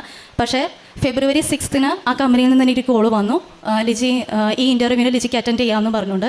അങ്ങനെ ഞാൻ അവിടെ ഇൻ്റർവ്യൂ അറ്റൻഡ് ചെയ്യാൻ വേണ്ടി പോകുന്നതിന് മുന്നോടിയായി ഞാൻ ഇവിടെ നിന്ന് കിട്ടിയ കാശുരൂപവും അച്ഛൻ എനിക്ക് ബ്ലെസ് ചെയ്ത് തന്ന കാശുരൂപവും ഉടമ്പടി വസ്തുക്കൾ ഞാൻ ഉപയോഗിച്ചുകൊണ്ട് ഞാൻ പ്രാർത്ഥിച്ചു. അന്നേ ദിവസം എനിക്ക് കിട്ടിയ ബൈബിൾ വചനം ഏശയ്യ 40 സമ്മാനം അവിടുത്തെ കയ്യിലുണ്ട്, പ്രതിഫലവും അവിടുത്തെ മുൻപിലുണ്ടെന്നുള്ള വചനമാണ് എനിക്ക് ഒറ്റ നോട്ടത്തിൽ കിട്ടിയത്. പിന്നെ ഞാൻ ആ ബൈബിൾ അടച്ചു വെച്ച ആ ഒരു വിശ്വാസവും ഞാൻ അമ്മയോട് പ്രാർത്ഥിച്ചു, അമ്മേ എന്നെ പ്രത്യക്ഷീകരണത്തിന് സാക്ഷിയാക്കണം. ഞങ്ങളുടെ ബഹുമാനപ്പെട്ട ജോസഫ് അച്ഛൻ്റെ 40 വർഷത്തെ പൗരോഹിത ജീവിതത്തെ സമർപ്പിച്ചുകൊണ്ടും ഞാൻ പ്രാർത്ഥിക്കുന്നു, എനിക്ക് ഈ ജോലി എൻ്റെ ഈശോ തരാനുള്ളതാണെങ്കിൽ എൻ്റെ ഉഴപ്പൊന്നും ഉണ്ടാവാതെ എന്നെ അമ്മ മാതാവ് എന്നെ പ്രത്യക്ഷീകരണത്തിന് സാക്ഷിയാക്കണമേ എന്ന് പ്രാർത്ഥിച്ചുകൊണ്ട് ഞാൻ പോയി. ആ ഇൻ്റർവ്യൂവിന് ഞാൻ ഒന്നും തന്നെ പ്രിപ്പയർ ചെയ്തിട്ടില്ല. കാരണം സെപ്റ്റംബർ മുതൽ ഞാൻ ആ കമ്പനിയിൽ ട്രൈ ചെയ്യുകയാണ്. അപ്പോൾ എനിക്ക് അറിയാം എത്രയൊക്കെ പഠിച്ചിട്ടും കാര്യമില്ല. പക്ഷേ ഈ ഒരു അറ്റൻഡിങ് എനിക്ക് ഈശോ തന്നതാണെന്നുള്ളൊരു വ്യക്തമായ ബോധ്യം ഉണ്ടായി. അങ്ങനെ ഞാൻ അവിടെ ഇൻ്റർവ്യൂവിന് പോയി. സെക്കൻഡ് റൗണ്ട് വരെ ഞാൻ അവിടെ പോയിട്ടുള്ളൂ. അപ്പോൾ സെക്കൻഡ് റൗണ്ട് വരെയുള്ള കാര്യങ്ങൾ എനിക്കറിയാം. പക്ഷേ തേർഡ് റൗണ്ടിലോട്ട് എന്നെ സെലക്ട് ആയപ്പോൾ ഞാൻ ഭയങ്കരമായിട്ട് ബ്ലാങ്കായി. എനിക്ക് ഒന്നും തന്നെ കിട്ടുന്നില്ല, ഞാൻ പഠിച്ചതൊക്കെ മറന്നുപോയി. അപ്പോൾ ഒരു കുട്ടിയെ ഞാൻ അവിടെ വെച്ച് പരിചയപ്പെടുകയുണ്ടായി. അപ്പോൾ ആ കുട്ടിയിലൂടെ ടോക്കിലൂടെ കുറച്ച് ടോപ്പിക്സ് എനിക്ക് ചെറിയ രീതിയിലുള്ള ടിപ്സ് കിട്ടി.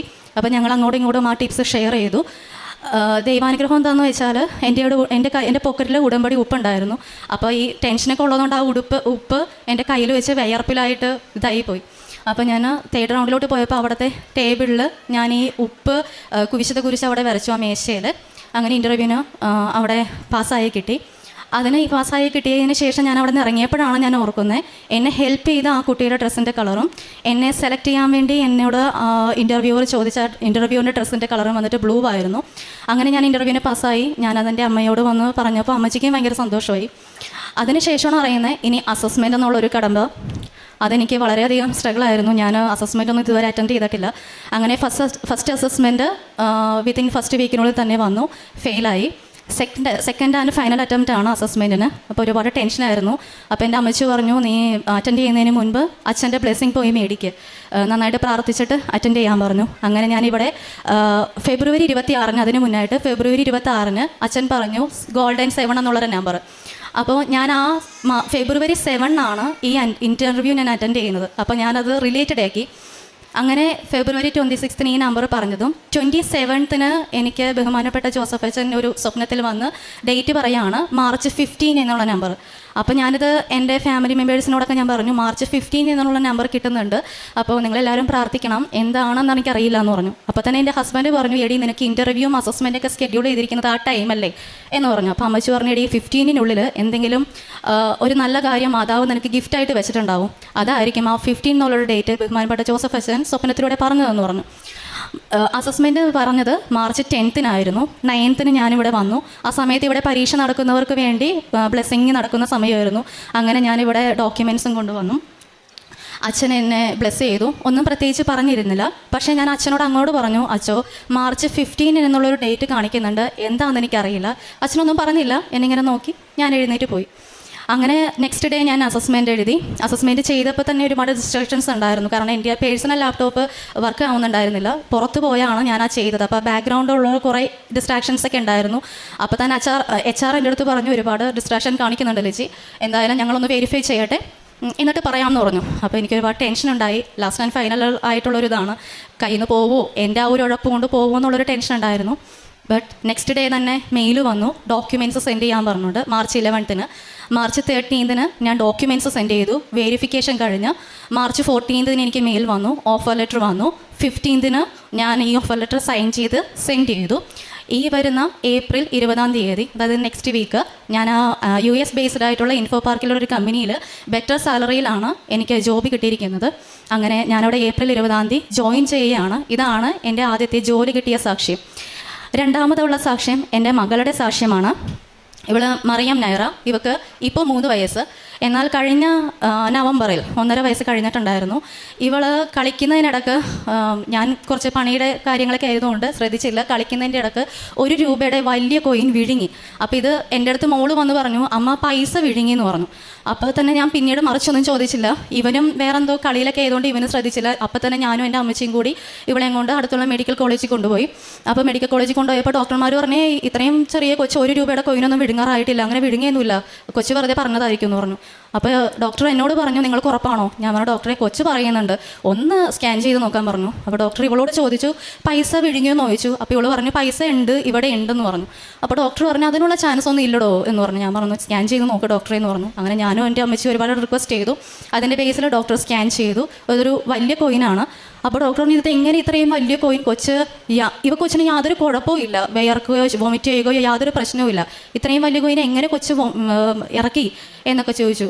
ഇത് വലിയൊരു പ്രൊട്ടക്ഷനാണോ, യാതൊരു കുഴപ്പം കൂടാതെ ഇപ്പോഴും നിൽക്കുന്നുണ്ടല്ലോ, പക്ഷേ ഇനി ഇത് എങ്ങനെ പുറത്തോട്ട് കിട്ടും എന്ന് പറഞ്ഞു. അപ്പം ഞങ്ങളാകെ ടെൻഷനായി. കാരണം എൻ്റെ വിചാരം ഒരു മരുന്നൊക്കെ വെച്ചാൽ പുറത്തോട്ട് വരുമല്ലോ എന്നുള്ളൊരിതായിരുന്നു. അപ്പോൾ ഞാനത് ഡോക്ടറോട് പറഞ്ഞപ്പോൾ അതൊന്നും വെക്കാൻ പറ്റില്ല, കുട്ടിക്ക് 2 വയസ്സേ ആയിട്ടുള്ളൂ, സർജറികളൊന്നും ചെയ്യാൻ പറ്റില്ല, അപ്പോൾ എന്തായാലും വെയിറ്റ് ചെയ്യേ എന്ന് പറഞ്ഞു. അപ്പോൾ സീനിയർ ഡോക്ടേഴ്സിനോടൊക്കെ ചോദിച്ചു, അവർ തമ്മിൽ സംസാരിക്കുന്നുണ്ടായിരുന്നു, എൻ്റെ അടുത്തൊന്നും പറയുന്നില്ല. അപ്പോൾ അമ്മച്ചിയുടെ അടുത്ത് വന്ന് പറഞ്ഞു, ഒന്നും തന്നെ നമുക്കിപ്പോൾ ചെയ്യാൻ പറ്റില്ല, എന്തായാലും വെയിറ്റ് ചെയ്യാം, ബട്ട് ബിറ്റ്വീൻ ഈ 2 ഡേയ്സിൽ എന്തെങ്കിലും കൊച്ച് അമിതമായിട്ട് വിറക്കുകയോ വോമിറ്റിങ്ങോ വേദനയുടെ എന്തെങ്കിലും സിംറ്റമോ നിർത്താതെ കരയിലോ കാണിക്കുകയാണെങ്കിൽ കൊണ്ടുവരണം എന്ന് പറഞ്ഞു. ഞങ്ങൾ വിശ്വാസ പ്രമാണം ചൊല്ലിക്കൊണ്ടാണ് ഈ പറയുന്ന ഹോസ്പിറ്റലുകൾ പോയതും ഡോക്ടേഴ്സിനെ കാണിക്കുന്നതും. ഫസ്റ്റ് ഡേ നോക്കി വരുന്നില്ല. സെക്കൻഡ് ഡേ ഞങ്ങൾ അന്ന് മുതലേ വിശുദ്ധ വസ്തുക്കൾ നന്നായിട്ട് ഉപയോഗിക്കുമായിരുന്നു. ഇവക്ക് കൊടുക്കുന്ന വെള്ളത്തിലാണെങ്കിലും ഫുഡിലാണെങ്കിലൊക്കെ വിശുദ്ധ വസ്തുക്കൾ ഉപയോഗിക്കും. എല്ലാ ദിവസവും അവൾക്ക് അവളുടെ വയറ്റിൽ ഉടമ്പടി തൈലം പൂശി കൊടുക്കും, തേനും കൊടുക്കും. അങ്ങനെ അവൾക്ക് നിരന്തരമായിട്ട് വിശുദ്ധ വസ്തുക്കൾ ഞങ്ങൾ കൊടുക്കുമായിരുന്നു. വേറെ മെഡിസിനൊന്നും നമുക്ക് അവർ തന്നിട്ടില്ല. അങ്ങനെ എൻ്റെ വീടിൻ്റെ അടുത്തുള്ളവരൊക്കെ അറിഞ്ഞു ഈ ഒരു കാര്യം. അപ്പോൾ ഉടമ്പടി എടുത്ത 2-3 ആൾക്കാർ എൻ്റെ വീടിൻ്റെ അടുത്തുണ്ട്. അപ്പോൾ ഒരു ആൻറ്റി പറഞ്ഞു, ലിജി പേടിക്കണ്ട, 3-ാമത്തെ ദിവസം എന്ന് നിനക്ക് കിട്ടുമായിരിക്കും, നീ പേടിക്കണ്ട, അവൾക്ക് യാതൊരു കുഴപ്പമില്ലല്ലോ, ഇപ്പോൾ ഫസ്റ്റ് ഡേ ഇതിൽ തന്നെ. അപ്പോൾ നീ പ്രാർത്ഥിക്ക്, 3-ാമത്തെ ദിവസം വരെ നമ്മുടെ ഈശോ ഉയർത്തെഴുന്നേറ്റെ, അപ്പോൾ അവൾക്ക് പ്രശ്നം ഉണ്ടാവില്ല, നീ പേടിക്കണ്ടെന്ന് പറഞ്ഞു. അപ്പോൾ ഈ 3-ാമത്തെ ദിവസം എന്നുള്ള ഒരു ഇത് എനിക്ക് ഒരു സ്റ്റക്കായി. അപ്പം ഞാൻ 3-ാമത്തെ ദിവസത്തിന് വേണ്ടി ഞാൻ മാതാവിനോട് പ്രാർത്ഥിച്ചു, അമ്മേ നാളെയാണ് ഈ പറയുന്ന 3-ാമത്തെ ദിവസം. അപ്പോൾ സെക്കൻഡ് ഡേയിൽ ഇത് ഇവിടം വരെ എത്തി, നീ ഒന്ന് ഹോസ്പിറ്റലിൽ കൊണ്ടുപോയി ചെക്ക് ചെയ്യാൻ എൻ്റെ അടുത്ത് ഹസ്ബൻഡ് പറഞ്ഞു. അപ്പോൾ ഞാനത് സെക്കൻഡ് ഡേയിൽ പോയി മെഡിക്കൽ കോളേജിൽ പോയി എന്നെ കൊണ്ടുപോയി ഒന്നുകൂടി സ്കാൻ ചെയ്ത് നോക്കി. അപ്പോൾ ഇത് വൻകുടലിൻ്റെ ഭാഗത്ത് എത്തിയിട്ടുണ്ട്. പക്ഷേ ഒരു ഇഷ്യൂ എന്താണെന്ന് വെച്ചാൽ ഇത്രയും വലിയ കൊയിൻ ആയതുകൊണ്ട് ഇത് വൻകുടലിലൊരു ഒരു ഒരു പ്രത്യേക ഒരു ഏരിയ ഉണ്ട്, അവിടെ വെച്ച് സ്റ്റക്ക് ആവാൻ ചാൻസ് ഉണ്ട്. അപ്പോൾ അങ്ങനെ സ്റ്റക്ക് ആവുകയാണെങ്കിൽ കുട്ടി എന്തെങ്കിലും ഒരു സിംറ്റം കാണിക്കും. അപ്പോൾ തന്നെ ഡിലേ ആക്കരുത്, ഹോസ്പിറ്റലിൽ കൊണ്ടുവരണം. നമുക്ക് സീനിയേഴ്സിനോട് ചോദിച്ചിട്ട് സർജറി ചെയ്യാൻ പറ്റില്ല, എന്നാലും നമുക്ക് നോക്കാമെന്ന് പറഞ്ഞു. എന്നാലും ഞങ്ങൾക്ക് ഒരുപാട് പേടിയും ടെൻഷനും ആയി. ഞങ്ങളപ്പം നന്നായിട്ട് പ്രാർത്ഥിച്ചു തുടങ്ങി. ഞങ്ങളുടെ വീടിൻ്റെ അടുത്തുള്ള ഉടമ്പടി എടുത്തിട്ടുള്ളവരോടും ഞാൻ പറഞ്ഞു. അങ്ങനെ ഉടമ്പടിയിലുള്ളവരെ ഞങ്ങളെല്ലാവരും നന്നായിട്ട് പ്രാർത്ഥിച്ചു. 3-ാമത്തെ ദിവസത്തിന് വേണ്ടി വെയിറ്റിംഗ് ആണ്. 3-ാമത്തെ ദിവസം ഇവിടെ വയറ്റിൽ നിന്ന് പുറത്തോട്ട് വന്നു. ഒരു സെക്കൻഡ് ഒപ്പീനിയന് വേണ്ടി ഞാൻ വേറൊരു പ്രൈവറ്റ് ഡോക്ടറിനെയും കണ്ടായിരുന്നു. അപ്പോൾ ഡോക്ടർ ഇത് തന്നെയാണ് പറഞ്ഞത്. അപ്പോഴാണ് ഞാൻ കൂടുതലായിട്ട് ടെൻഷനായി. അത് ആ കോയിൻ പുറത്തോട്ട് ഞങ്ങൾക്ക് 3-ാമത്തെ ദിവസം തന്നെ കിട്ടുകയും ചെയ്തു. അതാണ് എൻ്റെ ഈ 2-ാമത്തെ മോളുടെ സാക്ഷ്യം. 3-ാമതായി എൻ്റെ മകൻ്റെ സാക്ഷ്യമാണ്. ഇവൻ ഗബ്രിയൽ അയാൻ, 2nd സ്റ്റാൻഡേർഡിൽ പഠിച്ചുകൊണ്ടിരിക്കുകയാണ്. ഇവൻ അല്പം ഇത്തിരി ഹൈപ്പർ ആക്ടിവിറ്റി ഉള്ളൊരു ടൈപ്പാണ്. വലിയ കുഴപ്പമൊന്നുമില്ല. എന്നാലും ക്ലാസ്സിൽ വീടിൻ്റെ അടുത്തൊക്കെ ആണെങ്കിൽ ഒരുപാട് കംപ്ലയിൻറ്റ്സ് ആയിരുന്നു. ടീച്ചേഴ്സ് ഡെയിലി വിളിച്ചിട്ട് കംപ്ലയിൻറ്റ് പറയും.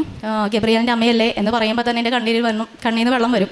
ദൈവമേ ഇന്ന് എന്താണെന്നോ ഒപ്പിച്ചേക്കണേ എന്നൊരു ടെൻഷൻ വരും. അപ്പോൾ ഞാനും എൻ്റെ ഹസ്ബൻഡ്, എൻ്റെ വീട്ടിലുള്ള എല്ലാവരും ഇവനെ ഒരു പറയും, എന്തിനാണ് നീ അങ്ങനെയൊക്കെ ചെയ്യുന്നത്, കാരണം അടങ്ങിയിരിക്കില്ല, മറ്റുള്ള കുട്ടികളുടെ ഫുഡ് എടുക്കുന്നു, അവരെ തല്ലുപിടിക്കുന്നു, ടീച്ചേഴ്സ് പറഞ്ഞിട്ട് കേൾക്കുന്നില്ല, അങ്ങനെ ഓട്ടവും ചാട്ടവും ഒക്കെയാണ്, ഒരു ഡിസിപ്ലിൻ ഇല്ലാത്ത രീതിയിലോട്ട് പോവുകയാണ്. പള്ളിയിലാണെങ്കിലൊക്കെ അതെ. അപ്പോൾ ഒരുപാട് വിഷമം തോന്നി. ഉടമ്പടി പുതുക്കിയപ്പോൾ ഞാൻ ഇവനെ സമർപ്പിച്ച് പ്രാർത്ഥിച്ചു. എല്ലാ ദിവസവും ഞാൻ ഇവന് വിശുദ്ധ തൈലം ഞാൻ അവന് തേച്ച് കൊടുക്കും. തേൻ അവൻ തന്നെ ഉപയോഗിക്കും. എന്നിട്ട് ഇവൻ തന്നെ പരിശുദ്ധാത്മാവോട് പ്രാർത്ഥിക്കും. ആ പ്രാർത്ഥന ഇപ്പോൾ ഇവൻ പറയും. പരിശുദ്ധാത്മാവേ, എന്നിൽ നിറയണമേ, എൻ്റെ കുറവുകളെല്ലാം നിർവകളായിരിക്കണമേ, എൻ്റെ പഠനാവശ്യത്തിലും എൻ്റെ സ്വഭാവത്തിലും നിറക്കണമേ, നല്ല മകനായി യേശുവിൻ്റെ മകനായി ജീവിക്കാനുള്ള കൃപാവരം ഞങ്ങൾക്ക് നൽകണമേ. ആമേൻ. ഈ ഒരു പ്രാർത്ഥന ഇവൻ പ്രാർത്ഥിക്കുമ്പോൾ ഞാൻ പരിശുദ്ധ അമ്മയോട് പറയും, അമ്മ മാതാവേ, ഇവനെ എനിക്ക് അമ്മയുടെ സന്നിധിയിൽ വന്ന് പ്രത്യക്ഷീകരണത്തിന് സാക്ഷിയാക്കാനുള്ളതാണ്. ഇവൻ്റെ സ്വഭാവത്തിൽ നല്ല ചേഞ്ചസ് വരുത്തണം. ഇവൻ ഡിസിപ്ലിനും അതിന് പ്രായത്തിനനുസരിച്ചുള്ള കുരുത്തക്കേട് നമുക്ക് സഹിക്കാം. പക്ഷേ ഒരുപാട് അങ്ങോട്ട് ആയാൽ നമുക്കും ഇവനും അതിനനുസരിച്ചുള്ളൊരു ഇഷ്യൂസ് വരുമല്ലോ. അപ്പോൾ അങ്ങനെ ഞാൻ പ്രാർത്ഥിക്കുമായിരുന്നു. ഇവനിപ്പോൾ ഞാൻ വിചാരിച്ചതിനും കൂടുതൽ പ്രാർത്ഥനയിൽ ഒരുപാട് ശ്രദ്ധിക്കാൻ തുടങ്ങി. എല്ലാ ദിവസവും ഉടമ്പടി പ്രാർത്ഥനകളിലും ഇവനും എന്നോടൊപ്പം പങ്കെടുക്കും. അതുപോലെ ബൈബിളൊക്കെ എഴുതാൻ ഇവനും ആക്റ്റീവായിട്ട് നിൽക്കാറുണ്ട്. ജപമാല എല്ലാ ദിവസവും എത്ര ലേറ്റ് ആയാലും ചൊല്ലിയിട്ട് കിടക്കാനും ശ്രദ്ധിക്കാറുണ്ട്. അങ്ങനെ ഇവനും ആ ഒരു രീതിയിലായതുകൊണ്ട് എനിക്ക് വളരെയധികം സന്തോഷമാണ്. ഇപ്പോൾ ടീച്ചേഴ്സിനാണെങ്കിലും വളരെ നല്ല പോസിറ്റീവായിട്ടുള്ള റെസ്പോൺസാണ് ഇവനിൽ നിന്ന് ലഭിക്കുന്നത്. അടുത്ത സാക്ഷ്യം ഇതെൻ്റെ അമ്മയാണ്, ലിലി ജോസഫ്. അമ്മച്ചിക്ക് യൂട്രസിൽ ഫൈബ്രോയിഡിൻ്റെ ഒരു ഇതുണ്ടായിരുന്നു. അപ്പോൾ ഡോക്ടർ ഫസ്റ്റിൽ തന്നെ പറഞ്ഞത് ഓപ്പറേഷൻ വേണ്ടി വരും എന്നാണ്. അപ്പോൾ അങ്ങനത്തെ ഒരു സിറ്റുവേഷനിൽ ഒരു കാരണം ഞാനും അമ്മച്ചിയും പിള്ളേരും മാത്രമല്ലേ ഉള്ളൂ എന്നുള്ള കൂടെ ഒരു ഇത് വന്നു. ഞങ്ങൾ മാതാവിനോട് പ്രാർത്ഥിച്ചു, അമ്മയെ ഓപ്പറേഷനൊന്നും വേണ്ട, എത്രയും പെട്ടെന്ന് സൗഖ്യമൊക്കെ കൊടുക്കണം എന്ന് പ്രാർത്ഥിച്ചു. അപ്പോൾ അമ്മച്ചിക്ക് നെക്സ്റ്റ് സ്കാനിങ് പറഞ്ഞത് എനിക്ക് ഉടമ്പടി പുതുക്കേണ്ട ഡേറ്റിലാണ്. ഞാനപ്പോൾ ഇവിടെ ഉടമ്പടി പുതുക്കാൻ ഇവിടെ ഞാൻ വന്നു. അമ്മച്ചി സ്കാനിങ്ങിനായി ഹോസ്പിറ്റലിൽ പോയി. അപ്പോൾ ഡോക്ടർ സ്കാൻ ചെയ്തു. ഡോക്ടർ പറഞ്ഞു ഇപ്പോൾ കുഴപ്പമില്ല, ഓപ്പറേഷൻ്റെ ആവശ്യമില്ല, ഓക്കെ ആയിട്ടുണ്ട്. അമ്മച്ചി ആ ഓപ്പറേഷൻ വേണമെന്ന് പറഞ്ഞ ദിവസം മുതൽ അമ്മച്ചിയുടെ ഉദരത്തിൽ ഞാനും അമ്മച്ചിയും കൂടി വിശുദ്ധ തൈലം പൂശി കൈയൊക്കെ വെച്ച് വിശ്വാസ പ്രമാണം ചൊല്ലി പ്രാർത്ഥിക്കും. ഫുഡിൽ വിശുദ്ധ വസ്തുക്കളൊക്കെ ഉപയോഗിക്കുമായിരുന്നു. വേറെ മരുന്നൊന്നും തന്നിട്ടില്ല. അപ്പോൾ അത് ഞങ്ങൾക്കതൊരു വളരെ ആശ്വാസമായിരുന്നു. അടുത്ത സാക്ഷ്യം എന്ന് പറഞ്ഞാൽ എനിക്ക് ഒരു വ്യക്തിയായിട്ടൊരു അകൽച്ച ഉണ്ടായിരുന്നു. ഞാനങ്ങനെ സംസാരിക്കാറുണ്ടായിരുന്നു. അപ്പോൾ ഉടമ്പടി എടുത്തതിന് ശേഷം മാതാവ് എനിക്ക് ഫസ്റ്റ് തന്നെ തന്ന ഒരു മെസ്സേജ് എന്ന് പറഞ്ഞാൽ ആ വ്യക്തിയുടെ ഇമേജ് എനിക്ക് സ്വപ്നത്തിൽ കാണിച്ചിട്ട് കോംപ്രമൈസ് ആവാനായിരുന്നു. അന്ന് തന്നെ ഞാൻ വിളിച്ചു. ആ വ്യക്തിയുമായി ഞാൻ കോംപ്രമൈസായി. നെക്സ്റ്റ് വന്ന മെസ്സേജ് എന്ന് പറഞ്ഞാൽ ഒരു ദിവസം രാത്രി നമ്മുടെ 5:30 പ്രാർത്ഥനയ്ക്ക് മുൻപായിട്ട് ഞാനൊരു സ്വപ്നം കാണുകയാണ്. നമ്മുടെ അച്ഛൻ ഒരു ധ്യാനത്തിൽ പറഞ്ഞിട്ടുണ്ടല്ലോ വാട്സപ്പിൽ ഗ്രൂപ്പിൻ്റെ കാര്യമൊക്കെ. അപ്പം ഞാൻ ഇങ്ങനെ അമ്മച്ചിയായിട്ട് പറയായിരുന്നു, നമ്മളുടെ ഇവിടെ ഒരുപാട് പേര് ഉടമ്പടി ഉള്ളവരുണ്ടല്ലോ, ഒരു വാട്സപ്പ് ഗ്രൂപ്പൊക്കെ വേണം. പക്ഷെ ആരും ഇനിഷ്യേറ്റ് എടുക്കുന്നില്ലല്ലോ എന്നൊക്കെ ഉള്ളൊരു എനിക്കുണ്ടായിരുന്നു. അപ്പോൾ എനിക്കും പേടിയായിരുന്നു അതൊക്കെ തുടങ്ങാൻ. അപ്പോൾ അന്നേ ദിവസം രാവിലെ ആ ടൈമിൽ എനിക്കൊരു മെസ്സേജ് വരികയാണ് വോയിസ് ആയിട്ട്, നീ ഒരു വാട്സപ്പ് ഗ്രൂപ്പ് തുടങ്ങണം, അമ്മയുടെ മക്കൾ എന്നാണ് ആ ഗ്രൂപ്പിൻ്റെ പേര്, ഞാൻ ഈ കാണിച്ചു തരുന്ന വ്യക്തികളെ മാത്രമേ നീ അതിൽ ആഡ് ചെയ്യാൻ പാടുള്ളൂ എന്ന് പറഞ്ഞു. അപ്പോൾ ഞാൻ ചോദിക്കുകയാണ് ആരൊക്കെയാണ് അമ്മ അത് വരുന്നു ചോദിച്ചു. അപ്പം അമ്മ എനിക്ക് കുറച്ച് വ്യക്തികളുടെ ഇമേജാണ് എനിക്ക് കാണിച്ചു തരുന്നത്. ഇവരെയൊക്കെ ഞാൻ എവിടെയോ കണ്ടിട്ടുണ്ട്, വീടിൻ്റെ അടുത്തുള്ളവരാണ്, പക്ഷേ ഞാൻ അങ്ങനെ അടുത്തുള്ളവരോട് അങ്ങനെ സംസാരിച്ചിട്ടില്ല. അപ്പോൾ മാത്രമല്ല അവരൊക്കെ ഏത് രീതിയിൽ എടുക്കും ഞാനൊരു മെസ്സേജ് പറയുമ്പോൾ എന്നുള്ളൊരു പേടിയുണ്ടായിരുന്നു. അപ്പോൾ എനിക്ക് ഭയങ്കര, ഞാനപ്പോൾ അമ്മയോട് പറയണം, അമ്മേ ഞാൻ ഇവരെയൊക്കെ എങ്ങനെ ആഡ് ചെയ്യും, എനിക്ക് അറിയ പോലും ഇല്ലല്ലോ, ഇവരെ കണ്ടിട്ടുണ്ട് അറിയില്ല എന്ന് പറഞ്ഞു. നീ അവരുടെ അടുത്ത് ചെന്നാൽ മതി എന്ന് പറഞ്ഞു. അങ്ങനെ ഞാൻ അന്ന് തന്നെ അമ്മച്ചെടുത്ത് പറഞ്ഞപ്പോൾ അമ്മച്ചു പറഞ്ഞു, എടി ഇത് മാതാവ് തന്ന മെസ്സേജാണ്, നീ ചെല്ലാൻ പറഞ്ഞു. ആ വ്യക്തികളെ നേരിട്ട് പോയി കണ്ടു. അങ്ങനെയാണ് അറിയുന്നത് അവരെ കുടമ്പടിയിൽ 2-3 ആൾക്കാരുണ്ട്, കുറച്ച് പേര് മാതാവിനോട് പ്രാർത്ഥിക്കുന്നവരാണെന്ന്. അങ്ങനെ ഞങ്ങളവിടെ ചെന്നു, ആ ഗ്രൂപ്പ് തുടങ്ങി. ഞാൻ ചെയ്യുന്ന കാരുണ്യ പ്രവർത്തികളെന്ന് വെച്ചാൽ പൊതിച്ചോറ് ഞങ്ങൾ വീട്ടിൽ തന്നെ ഉണ്ടാക്കിയിട്ട് വിശക്കുന്നവർക്ക് ഭക്ഷണം കൊടുക്കും. കരുണാനിലയം, പിന്നെ സ്നേഹനിലയം, പ്രൊവിഡൻസ് ഹോം, അവിടേക്ക് അവരെ അന്തേവാസികളെ പോയി മീറ്റ് ചെയ്യും. ഞങ്ങൾ കുടുംബം ഒത്തുടങ്ങാൻ മീറ്റ് ചെയ്യും. ഞങ്ങൾക്കൊരു ചാരിറ്റി ഗ്രൂപ്പ് ഉണ്ട്. അപ്പോൾ ഗ്രൂപ്പ് അടിസ്ഥാനത്തിൽ ഞങ്ങൾ സഹായങ്ങൾ ചെയ്തു കൊടുക്കും. പിന്നെ പ്രേക്ഷിത പ്രവർത്തനം എന്ന് പറഞ്ഞാൽ ഇവിടുന്ന് കിട്ടുന്ന കൃപാസന പത്രം ജപമാല ഞങ്ങൾ എത്തിക്കുമ്പോൾ തന്നെ സമർപ്പിച്ച് അതിൽ വിശുദ്ധ തൈലം പൂശി ദൈവവചനങ്ങൾ എഴുതി അത് അർഹതപ്പെട്ടവരുടെ കൈകളിലോട്ടാണ്. കാരണം ഇത് കൊടുക്കുമ്പോൾ തന്നെ ഞാൻ അവരോട് പറയും എൻ്റെ അനുഭവങ്ങൾ, ആ ടൈമിൽ അനുഭവങ്ങൾ പറഞ്ഞ് ഞാനത് കൊടുക്കാറുള്ളത്. പിന്നെ ചില അമ്മാമ്മമാർക്കൊന്നും വായിക്കാൻ അറിയില്ലാത്തവരുണ്ട്, അപ്പോൾ അവർക്ക് ഞാൻ ചിലതൊക്കെ വായിച്ചൊക്കെ കൊടുക്കും. പിന്നെ ഭാഷ അറിയാൻ വേറെ ഭാഷയിലുള്ള പത്രം മേടിച്ച് ഞാൻ അവർക്ക് മേടിച്ച് കൊടുക്കും. പിന്നെ ഒക്ടോബറിൽ ഞാനിവിടെ കുമ്പസാരത്തിന് വേണ്ടി വന്നപ്പോൾ ഇവിടുത്തെ അച്ഛൻ എൻ്റെ അടുത്ത് ഉപവാസ പ്രാർത്ഥന എടുക്കാൻ പറഞ്ഞു, 40 ദിവസത്തെ. അങ്ങനെ 40 ദിവസത്തെ ഉപവാസ പ്രാർത്ഥന എടുത്തപ്പോൾ 24ാമത്തെ ഉപവാസ പ്രാർത്ഥനയുടെ അന്ന് 11:30 മണിക്ക് പ്രാർത്ഥിച്ചുകൊണ്ടിരിക്കുമ്പോൾ മാതാവ് എൻ്റെ തിരിയിൽ തെളിഞ്ഞു വന്നു. പിന്നെ മാർച്ച് 31-ാം തീയതി മാതാവിൻ്റെ വിമല ഹൃദയത്തിൻ്റെ ഒരു തെളിഞ്ഞു വന്നു. പക്ഷെ അതിവിടെ കാണിക്കാനുള്ള പെർമിഷൻ ഇല്ല. പിന്നെ ആത്മീയ ജീവിതത്തിൽ ഒരുപാട് വളർച്ച വന്നിട്ടുണ്ട്. ഞാൻ സൺഡേ മാത്രം കുർബാന കൂടുന്നൊരു ക്രിസ്ത്യാനിയായിരുന്നു. പക്ഷേ ഡെയിലി വൈസ് എനിക്ക് കുർബാനയിലുള്ള പങ്കാളിത്തം എൻ്റെ കുടുംബത്തോടെ പങ്കെടുക്കാനുള്ളൊരു ഇത് കിട്ടി. 2 ആഴ്ച കൂടുമ്പോഴുള്ള കുമ്പസാരം, അതേപോലെ ധ്യാനം കേൾക്കും. അച്ഛൻ്റെ ഡെയിലി ഇവിടെ എല്ലാ ദിവസവും കൂടും, ടോക്സ് കേൾക്കും, ഷെയർ ചെയ്യും, ധ്യാനം സ്റ്റാറ്റസ് ഇടും. അങ്ങനെ ഒരുപാട് ആത്മീയ പ്രവർത്തികളിലൂടെ എൻ്റെ കുടുംബം മുന്നേറാൻ തുടങ്ങി. എൻ്റെ ഹസ്ബൻഡും ബ്രദറും കൂടുതൽ ആത്മീയപരമായ രീതിയിൽ വളർച്ചയിൽ സാധിച്ചു. പിന്നെ അപ്പോൾ ഇങ്ങനെ ആത്മീയമായിട്ടുള്ള ഒരുപാട് വളർച്ചകൾ എൻ്റെ കുടുംബത്തിൽ എനിക്ക് മാതാവിൻ്റെ കൃപയാൽ സാധിച്ചിട്ടുണ്ട്. അതിന് അമ്മയോട് ഞാൻ കൂടുതൽ നന്ദി പറയുന്നു. ഈശോയ്ക്കും പരിശുദ്ധ അമ്മയ്ക്കും 1000 നന്ദി അർപ്പിക്കുന്നു. ഞാൻ 2019 ഉടമ്പടി എടുത്തതാണ്. എനിക്ക് നിരവധിയായ കൊച്ചു നന്മകളും വലിയ നന്മകളും പരിശുദ്ധ അമ്മ നൽകിയിട്ടുണ്ട്. അത് എല്ലാം ഇപ്പോൾ ഇവിടെ പറയാൻ സാധിക്കില്ല. എൻ്റെ മകൻ്റെ പേരിൽ ഉടമ്പടി പുതുക്കിയ സമയത്ത് എനിക്ക് ലഭിച്ച നന്മകളാണ്. എല്ലാത്തിനും പരിശുദ്ധ അമ്മയ്ക്ക് 1000 നന്ദി അർപ്പിക്കുന്നു. മകളുടെ ജോലി എൻ്റെ ഉടമ്പടി നിയോഗത്തിൽ എഴുതിയിരുന്നു. എൻ്റെ അമ്മ എനിക്ക് സാധിച്ചു തന്നതിന് അമ്മയ്ക്കും തിരുകുമാരനും 1000 നന്ദി അർപ്പിക്കുന്നു. ക്ഷീണിതരെ ഞാൻ ശക്തിപ്പെടുത്തും, ദുഃഖിതരെ ഞാൻ ആശ്വസിപ്പിക്കും. ജെറമ്യാ പ്രവാചകൻ്റെ പുസ്തകം 31-ാം അധ്യായം 25-ാം വചനമാണ്. പലപ്പോഴും നമ്മൾ ശാരീരികമായും മാനസികമായും ആത്മീയമായും ക്ഷീണിതരായിട്ടാണ് പരിശുദ്ധ അമ്മ പ്രത്യക്ഷപ്പെട്ട ഈ സന്നിധിയിൽ വന്ന് ഉടമ്പടി എടുക്കുന്നത്.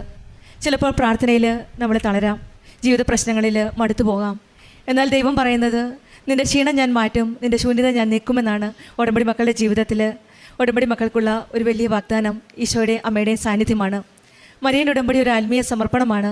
ആ സമർപ്പണത്തിലാണ് നമ്മുടെ ക്ഷീണവും നമ്മുടെ ദുഃഖവും നമ്മുടെ കടബാധ്യതയും എല്ലാം അകറ്റുന്ന ആ ദൈവത്തിൻ്റെ കരം പിടിച്ചുകൊണ്ട് ഉടമ്പടി ജീവിതം നാം മുന്നോട്ട് നയിക്കുന്നത്.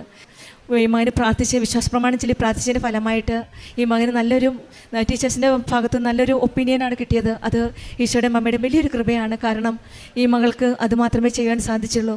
ഈശോയുടെ മമ്മയോട് പ്രാർത്ഥിച്ച് തൈലം തേച്ച് വിശ്വാസപ്രമാണം ചൊല്ലി ഉടമ്പടി വസ്തുക്കളായ തൈലമാണ് ആ കുട്ടി പ്രാർത്ഥന കഴിഞ്ഞ് അവൻ തന്നെയാണ് പ്രാർത്ഥിച്ചു എടുത്തുകൊണ്ടിരുന്നത്.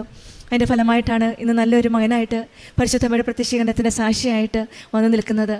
മകനോട് പ്രാർത്ഥന ചെല്ലാൻ പറഞ്ഞപ്പോൾ കുട്ടി ചോദിച്ചത് എനിക്കെന്ന് ഉടമ്പടി എടുക്കാമെന്നാണ്. ഈ കൊച്ചു പ്രായത്തിൽ തന്നെ ഈശോയുടെ മമ്മയോടുള്ള ആ സ്നേഹം 16 വയസ്സ് കഴിഞ്ഞാൽ ഉടമ്പടി എടുക്കാമെന്ന് ഞാൻ പറയുകയും ചെയ്തു. ആ കുട്ടിയോട് ഇപ്പം തന്നെ അവൻ്റെ ബുദ്ധിമുട്ടുകളിൽ കൂടി അവൻ കടന്നു പോയപ്പോൾ അവൻ തന്നെ പരിശുദ്ധ അമ്മയുടെ സാന്നിധ്യം മനസ്സിലാക്കുകയും അവൻ തന്നെയുള്ള ഒരാഗ്രഹമാണ് അമ്മയുടെ കൂടെ നിന്ന് പ്രാർത്ഥിക്കുകയും ചെയ്തപ്പോൾ എനിക്കെന്ന് ഉടമ്പടി എടുക്കാമെന്ന് ചോദിക്കുന്നത്. ഇതാണ് പരിശുദ്ധ അമ്മ ഈശോയെ നമ്മുടെ ജീവിതത്തിൽ കടന്നു വരുമ്പോഴും കുട്ടികളുടെ ഭാവിയെപ്പറ്റി നമുക്ക് ചിന്തിക്കേണ്ട കാര്യമില്ല. അവർ നേർവഴിയെ തന്നെ ഈശോയും അമ്മയും കരം പിടിച്ച് മുന്നോട്ട് കൊണ്ടുപോകും. നമുക്ക് വഴി കാണിച്ചു കൊടുത്താൽ മാത്രം മതി. കുട്ടികളെ എന്ത് തന്നെ ആയാലും, ഏത് വിധത്തിലായാലും, ഏത് പ്രശ്നത്തിലായാലും നമ്മളൊന്ന് ചൂണ്ടിക്കാണിച്ചാൽ മതി. അമ്മയുണ്ട്, കൂടെയുണ്ട്. ഈശോയാണ് നമ്മളെ നയിക്കുന്നത്. നമ്മുടെ ജീവിതത്തിൻ്റെ കൺട്രോൾ ദൈവത്തിൻ്റെ കയ്യിലാണ്, ഈശോയുടെ കയ്യിലാണെന്ന് മക്കളോട് പറഞ്ഞു കൊടുക്കുമ്പോൾ ഈ ചെറിയ പ്രായത്തിൽ തന്നെ കൊച്ചുപിള്ളേർ അമ്മയുടെയും ഈശോയുടെയും കരയിൽ കൂടെ മുന്നോട്ട് പോവുകയാണ്. പിന്നീട് വന്ന യൂട്രസിലുണ്ടായിരുന്ന അമ്മയുടെ കാര്യമാണ് പറഞ്ഞത്. ഓപ്പറേഷൻ ചെയ്യണമെന്ന് പറഞ്ഞത് അത് ഉടമ്പടി വസ്തുക്കൾ ഉപയോഗിച്ച്, നേർച്ച വസ്തുക്കൾ ഉപയോഗിച്ചതിൻ്റെ ഫലമായിട്ട് പൂർണ്ണമായിട്ട് രോഗസൗഖ്യമാണ് ഈശോയും അമ്മയെ കൊടുത്തത്. ഉടമ്പടി ജീവിതത്തിലൂടെ ആ കൊച്ചുകുട്ടിയുടെ വയറ്റിൽ പോയ കോയിൻ വിഴുങ്ങിയ ആ സംഭവം, അത് വളരെ ചെറിയ പ്രായത്തിൽ 2 വയസ്സായ കുട്ടിക്ക് ഒരു വലിയ കോയിൻ എക്സ്റേയിൽ കാണുമ്പോൾ നമ്മൾ ഭയപ്പെടുന്നതാണ്. പക്ഷേങ്കിൽ അവിടെയും ഈശോയുടെ അമ്മയുടെ സാന്നിധ്യമാണ് ഉടമ്പടി വസ്തുക്കൾ ഉപയോഗിക്കുകയും അങ്ങനെ ആ കുട്ടിക്ക് ആ പ്രശ്നത്തിൽ നിന്ന് ആ കടമ്പ കടക്കുവാനായിട്ട് ഈശോ അമ്മയും കൂടെ നിന്ന് സഹായിക്കുകയാണ് ഈ മകളെ ചെയ്തത്. ഉടമ്പടി മക്കളുടെ ജീവിതത്തിൽ സംരക്ഷണവും സുരക്ഷിതത്വവും എപ്പോഴും നമ്മുടെ കൂടെയുണ്ട്. ആ സംരക്ഷിച്ച ഈശോയും അമ്മയുമാണ് ഈ മകളെ ഇന്ന് പരിശുദ്ധമ്മയുടെ സന്നിധിയിൽ പ്രത്യക്ഷീകരണത്തിൻ്റെ സാക്ഷിയാക്കി കൊണ്ടുവന്നത്. ഉടമ്പടി ജീവിതം നമ്മളെ വിളിക്കുന്നത് അനുദപിക്കുക, നമുക്ക് അനുഗ്രഹം ലഭിക്കുമെന്നാണ്. കൂടുതൽ രമ്യതപ്പെടുവാനും മറ്റുള്ളവരോട് കൂടെ കൂടുതൽ സഹകരിക്കാനും ക്ഷമിക്കുവാനും സഹകരിക്കുവാനുമുള്ള ശക്തിയാണ് ഉടമ്പടി ജീവിതത്തിൽ നമുക്ക് ലഭിക്കുന്നത്. നമ്മുടെ ജീവിതത്തിൽ മരിയൻ ഉടമ്പടി വിശ്വാസത്തിൻ്റെ ഒരു പുതുക്കലാണ്, ഒരു റിന്യൂവലാണ്. നമ്മുടെ ദുഃഖങ്ങൾ അറിയുന്ന ദൈവം, നമ്മെ ആശ്വസിപ്പിക്കുന്ന ദൈവം, ജീവിതത്തിൽ നമ്മൾ നേരിടുന്ന ദുഃഖങ്ങളും പ്രയാസങ്ങളും നഷ്ടങ്ങളും രോഗങ്ങളും എല്ലാം ഈശോയുടെയും അമ്മയുടെയും കരങ്ങളിലേക്ക് നമുക്ക് സമർപ്പിക്കാം. കൂടുതൽ ക്ഷീണിതരെ ശക്തിപ്പെടുത്തുന്ന ദൈവമാണ്. ദുഃഖിതരെ ആശ്വസിപ്പിക്കുന്ന അമ്മയാണ് കൃപാസനം അമ്മ. ഈശോയുടെയും അമ്മയുടെയും കരങ്ങൾ പിടിച്ചുകൊണ്ട് നമ്മുടെ ഉടമ്പടി ജീവിതം കൂടുതൽ തീഷ്ണതയോടെ നമുക്ക് മുന്നോട്ട് നയിക്കാം. ലിജി ജോസഫിന് കുടുംബത്തിൽ ലഭിച്ച എല്ലാ അനുഗ്രഹങ്ങൾക്കും നമുക്ക് കരങ്ങളടിച്ച് ദൈവത്തെ മഹത്വപ്പെടുത്താം. യേശുവേ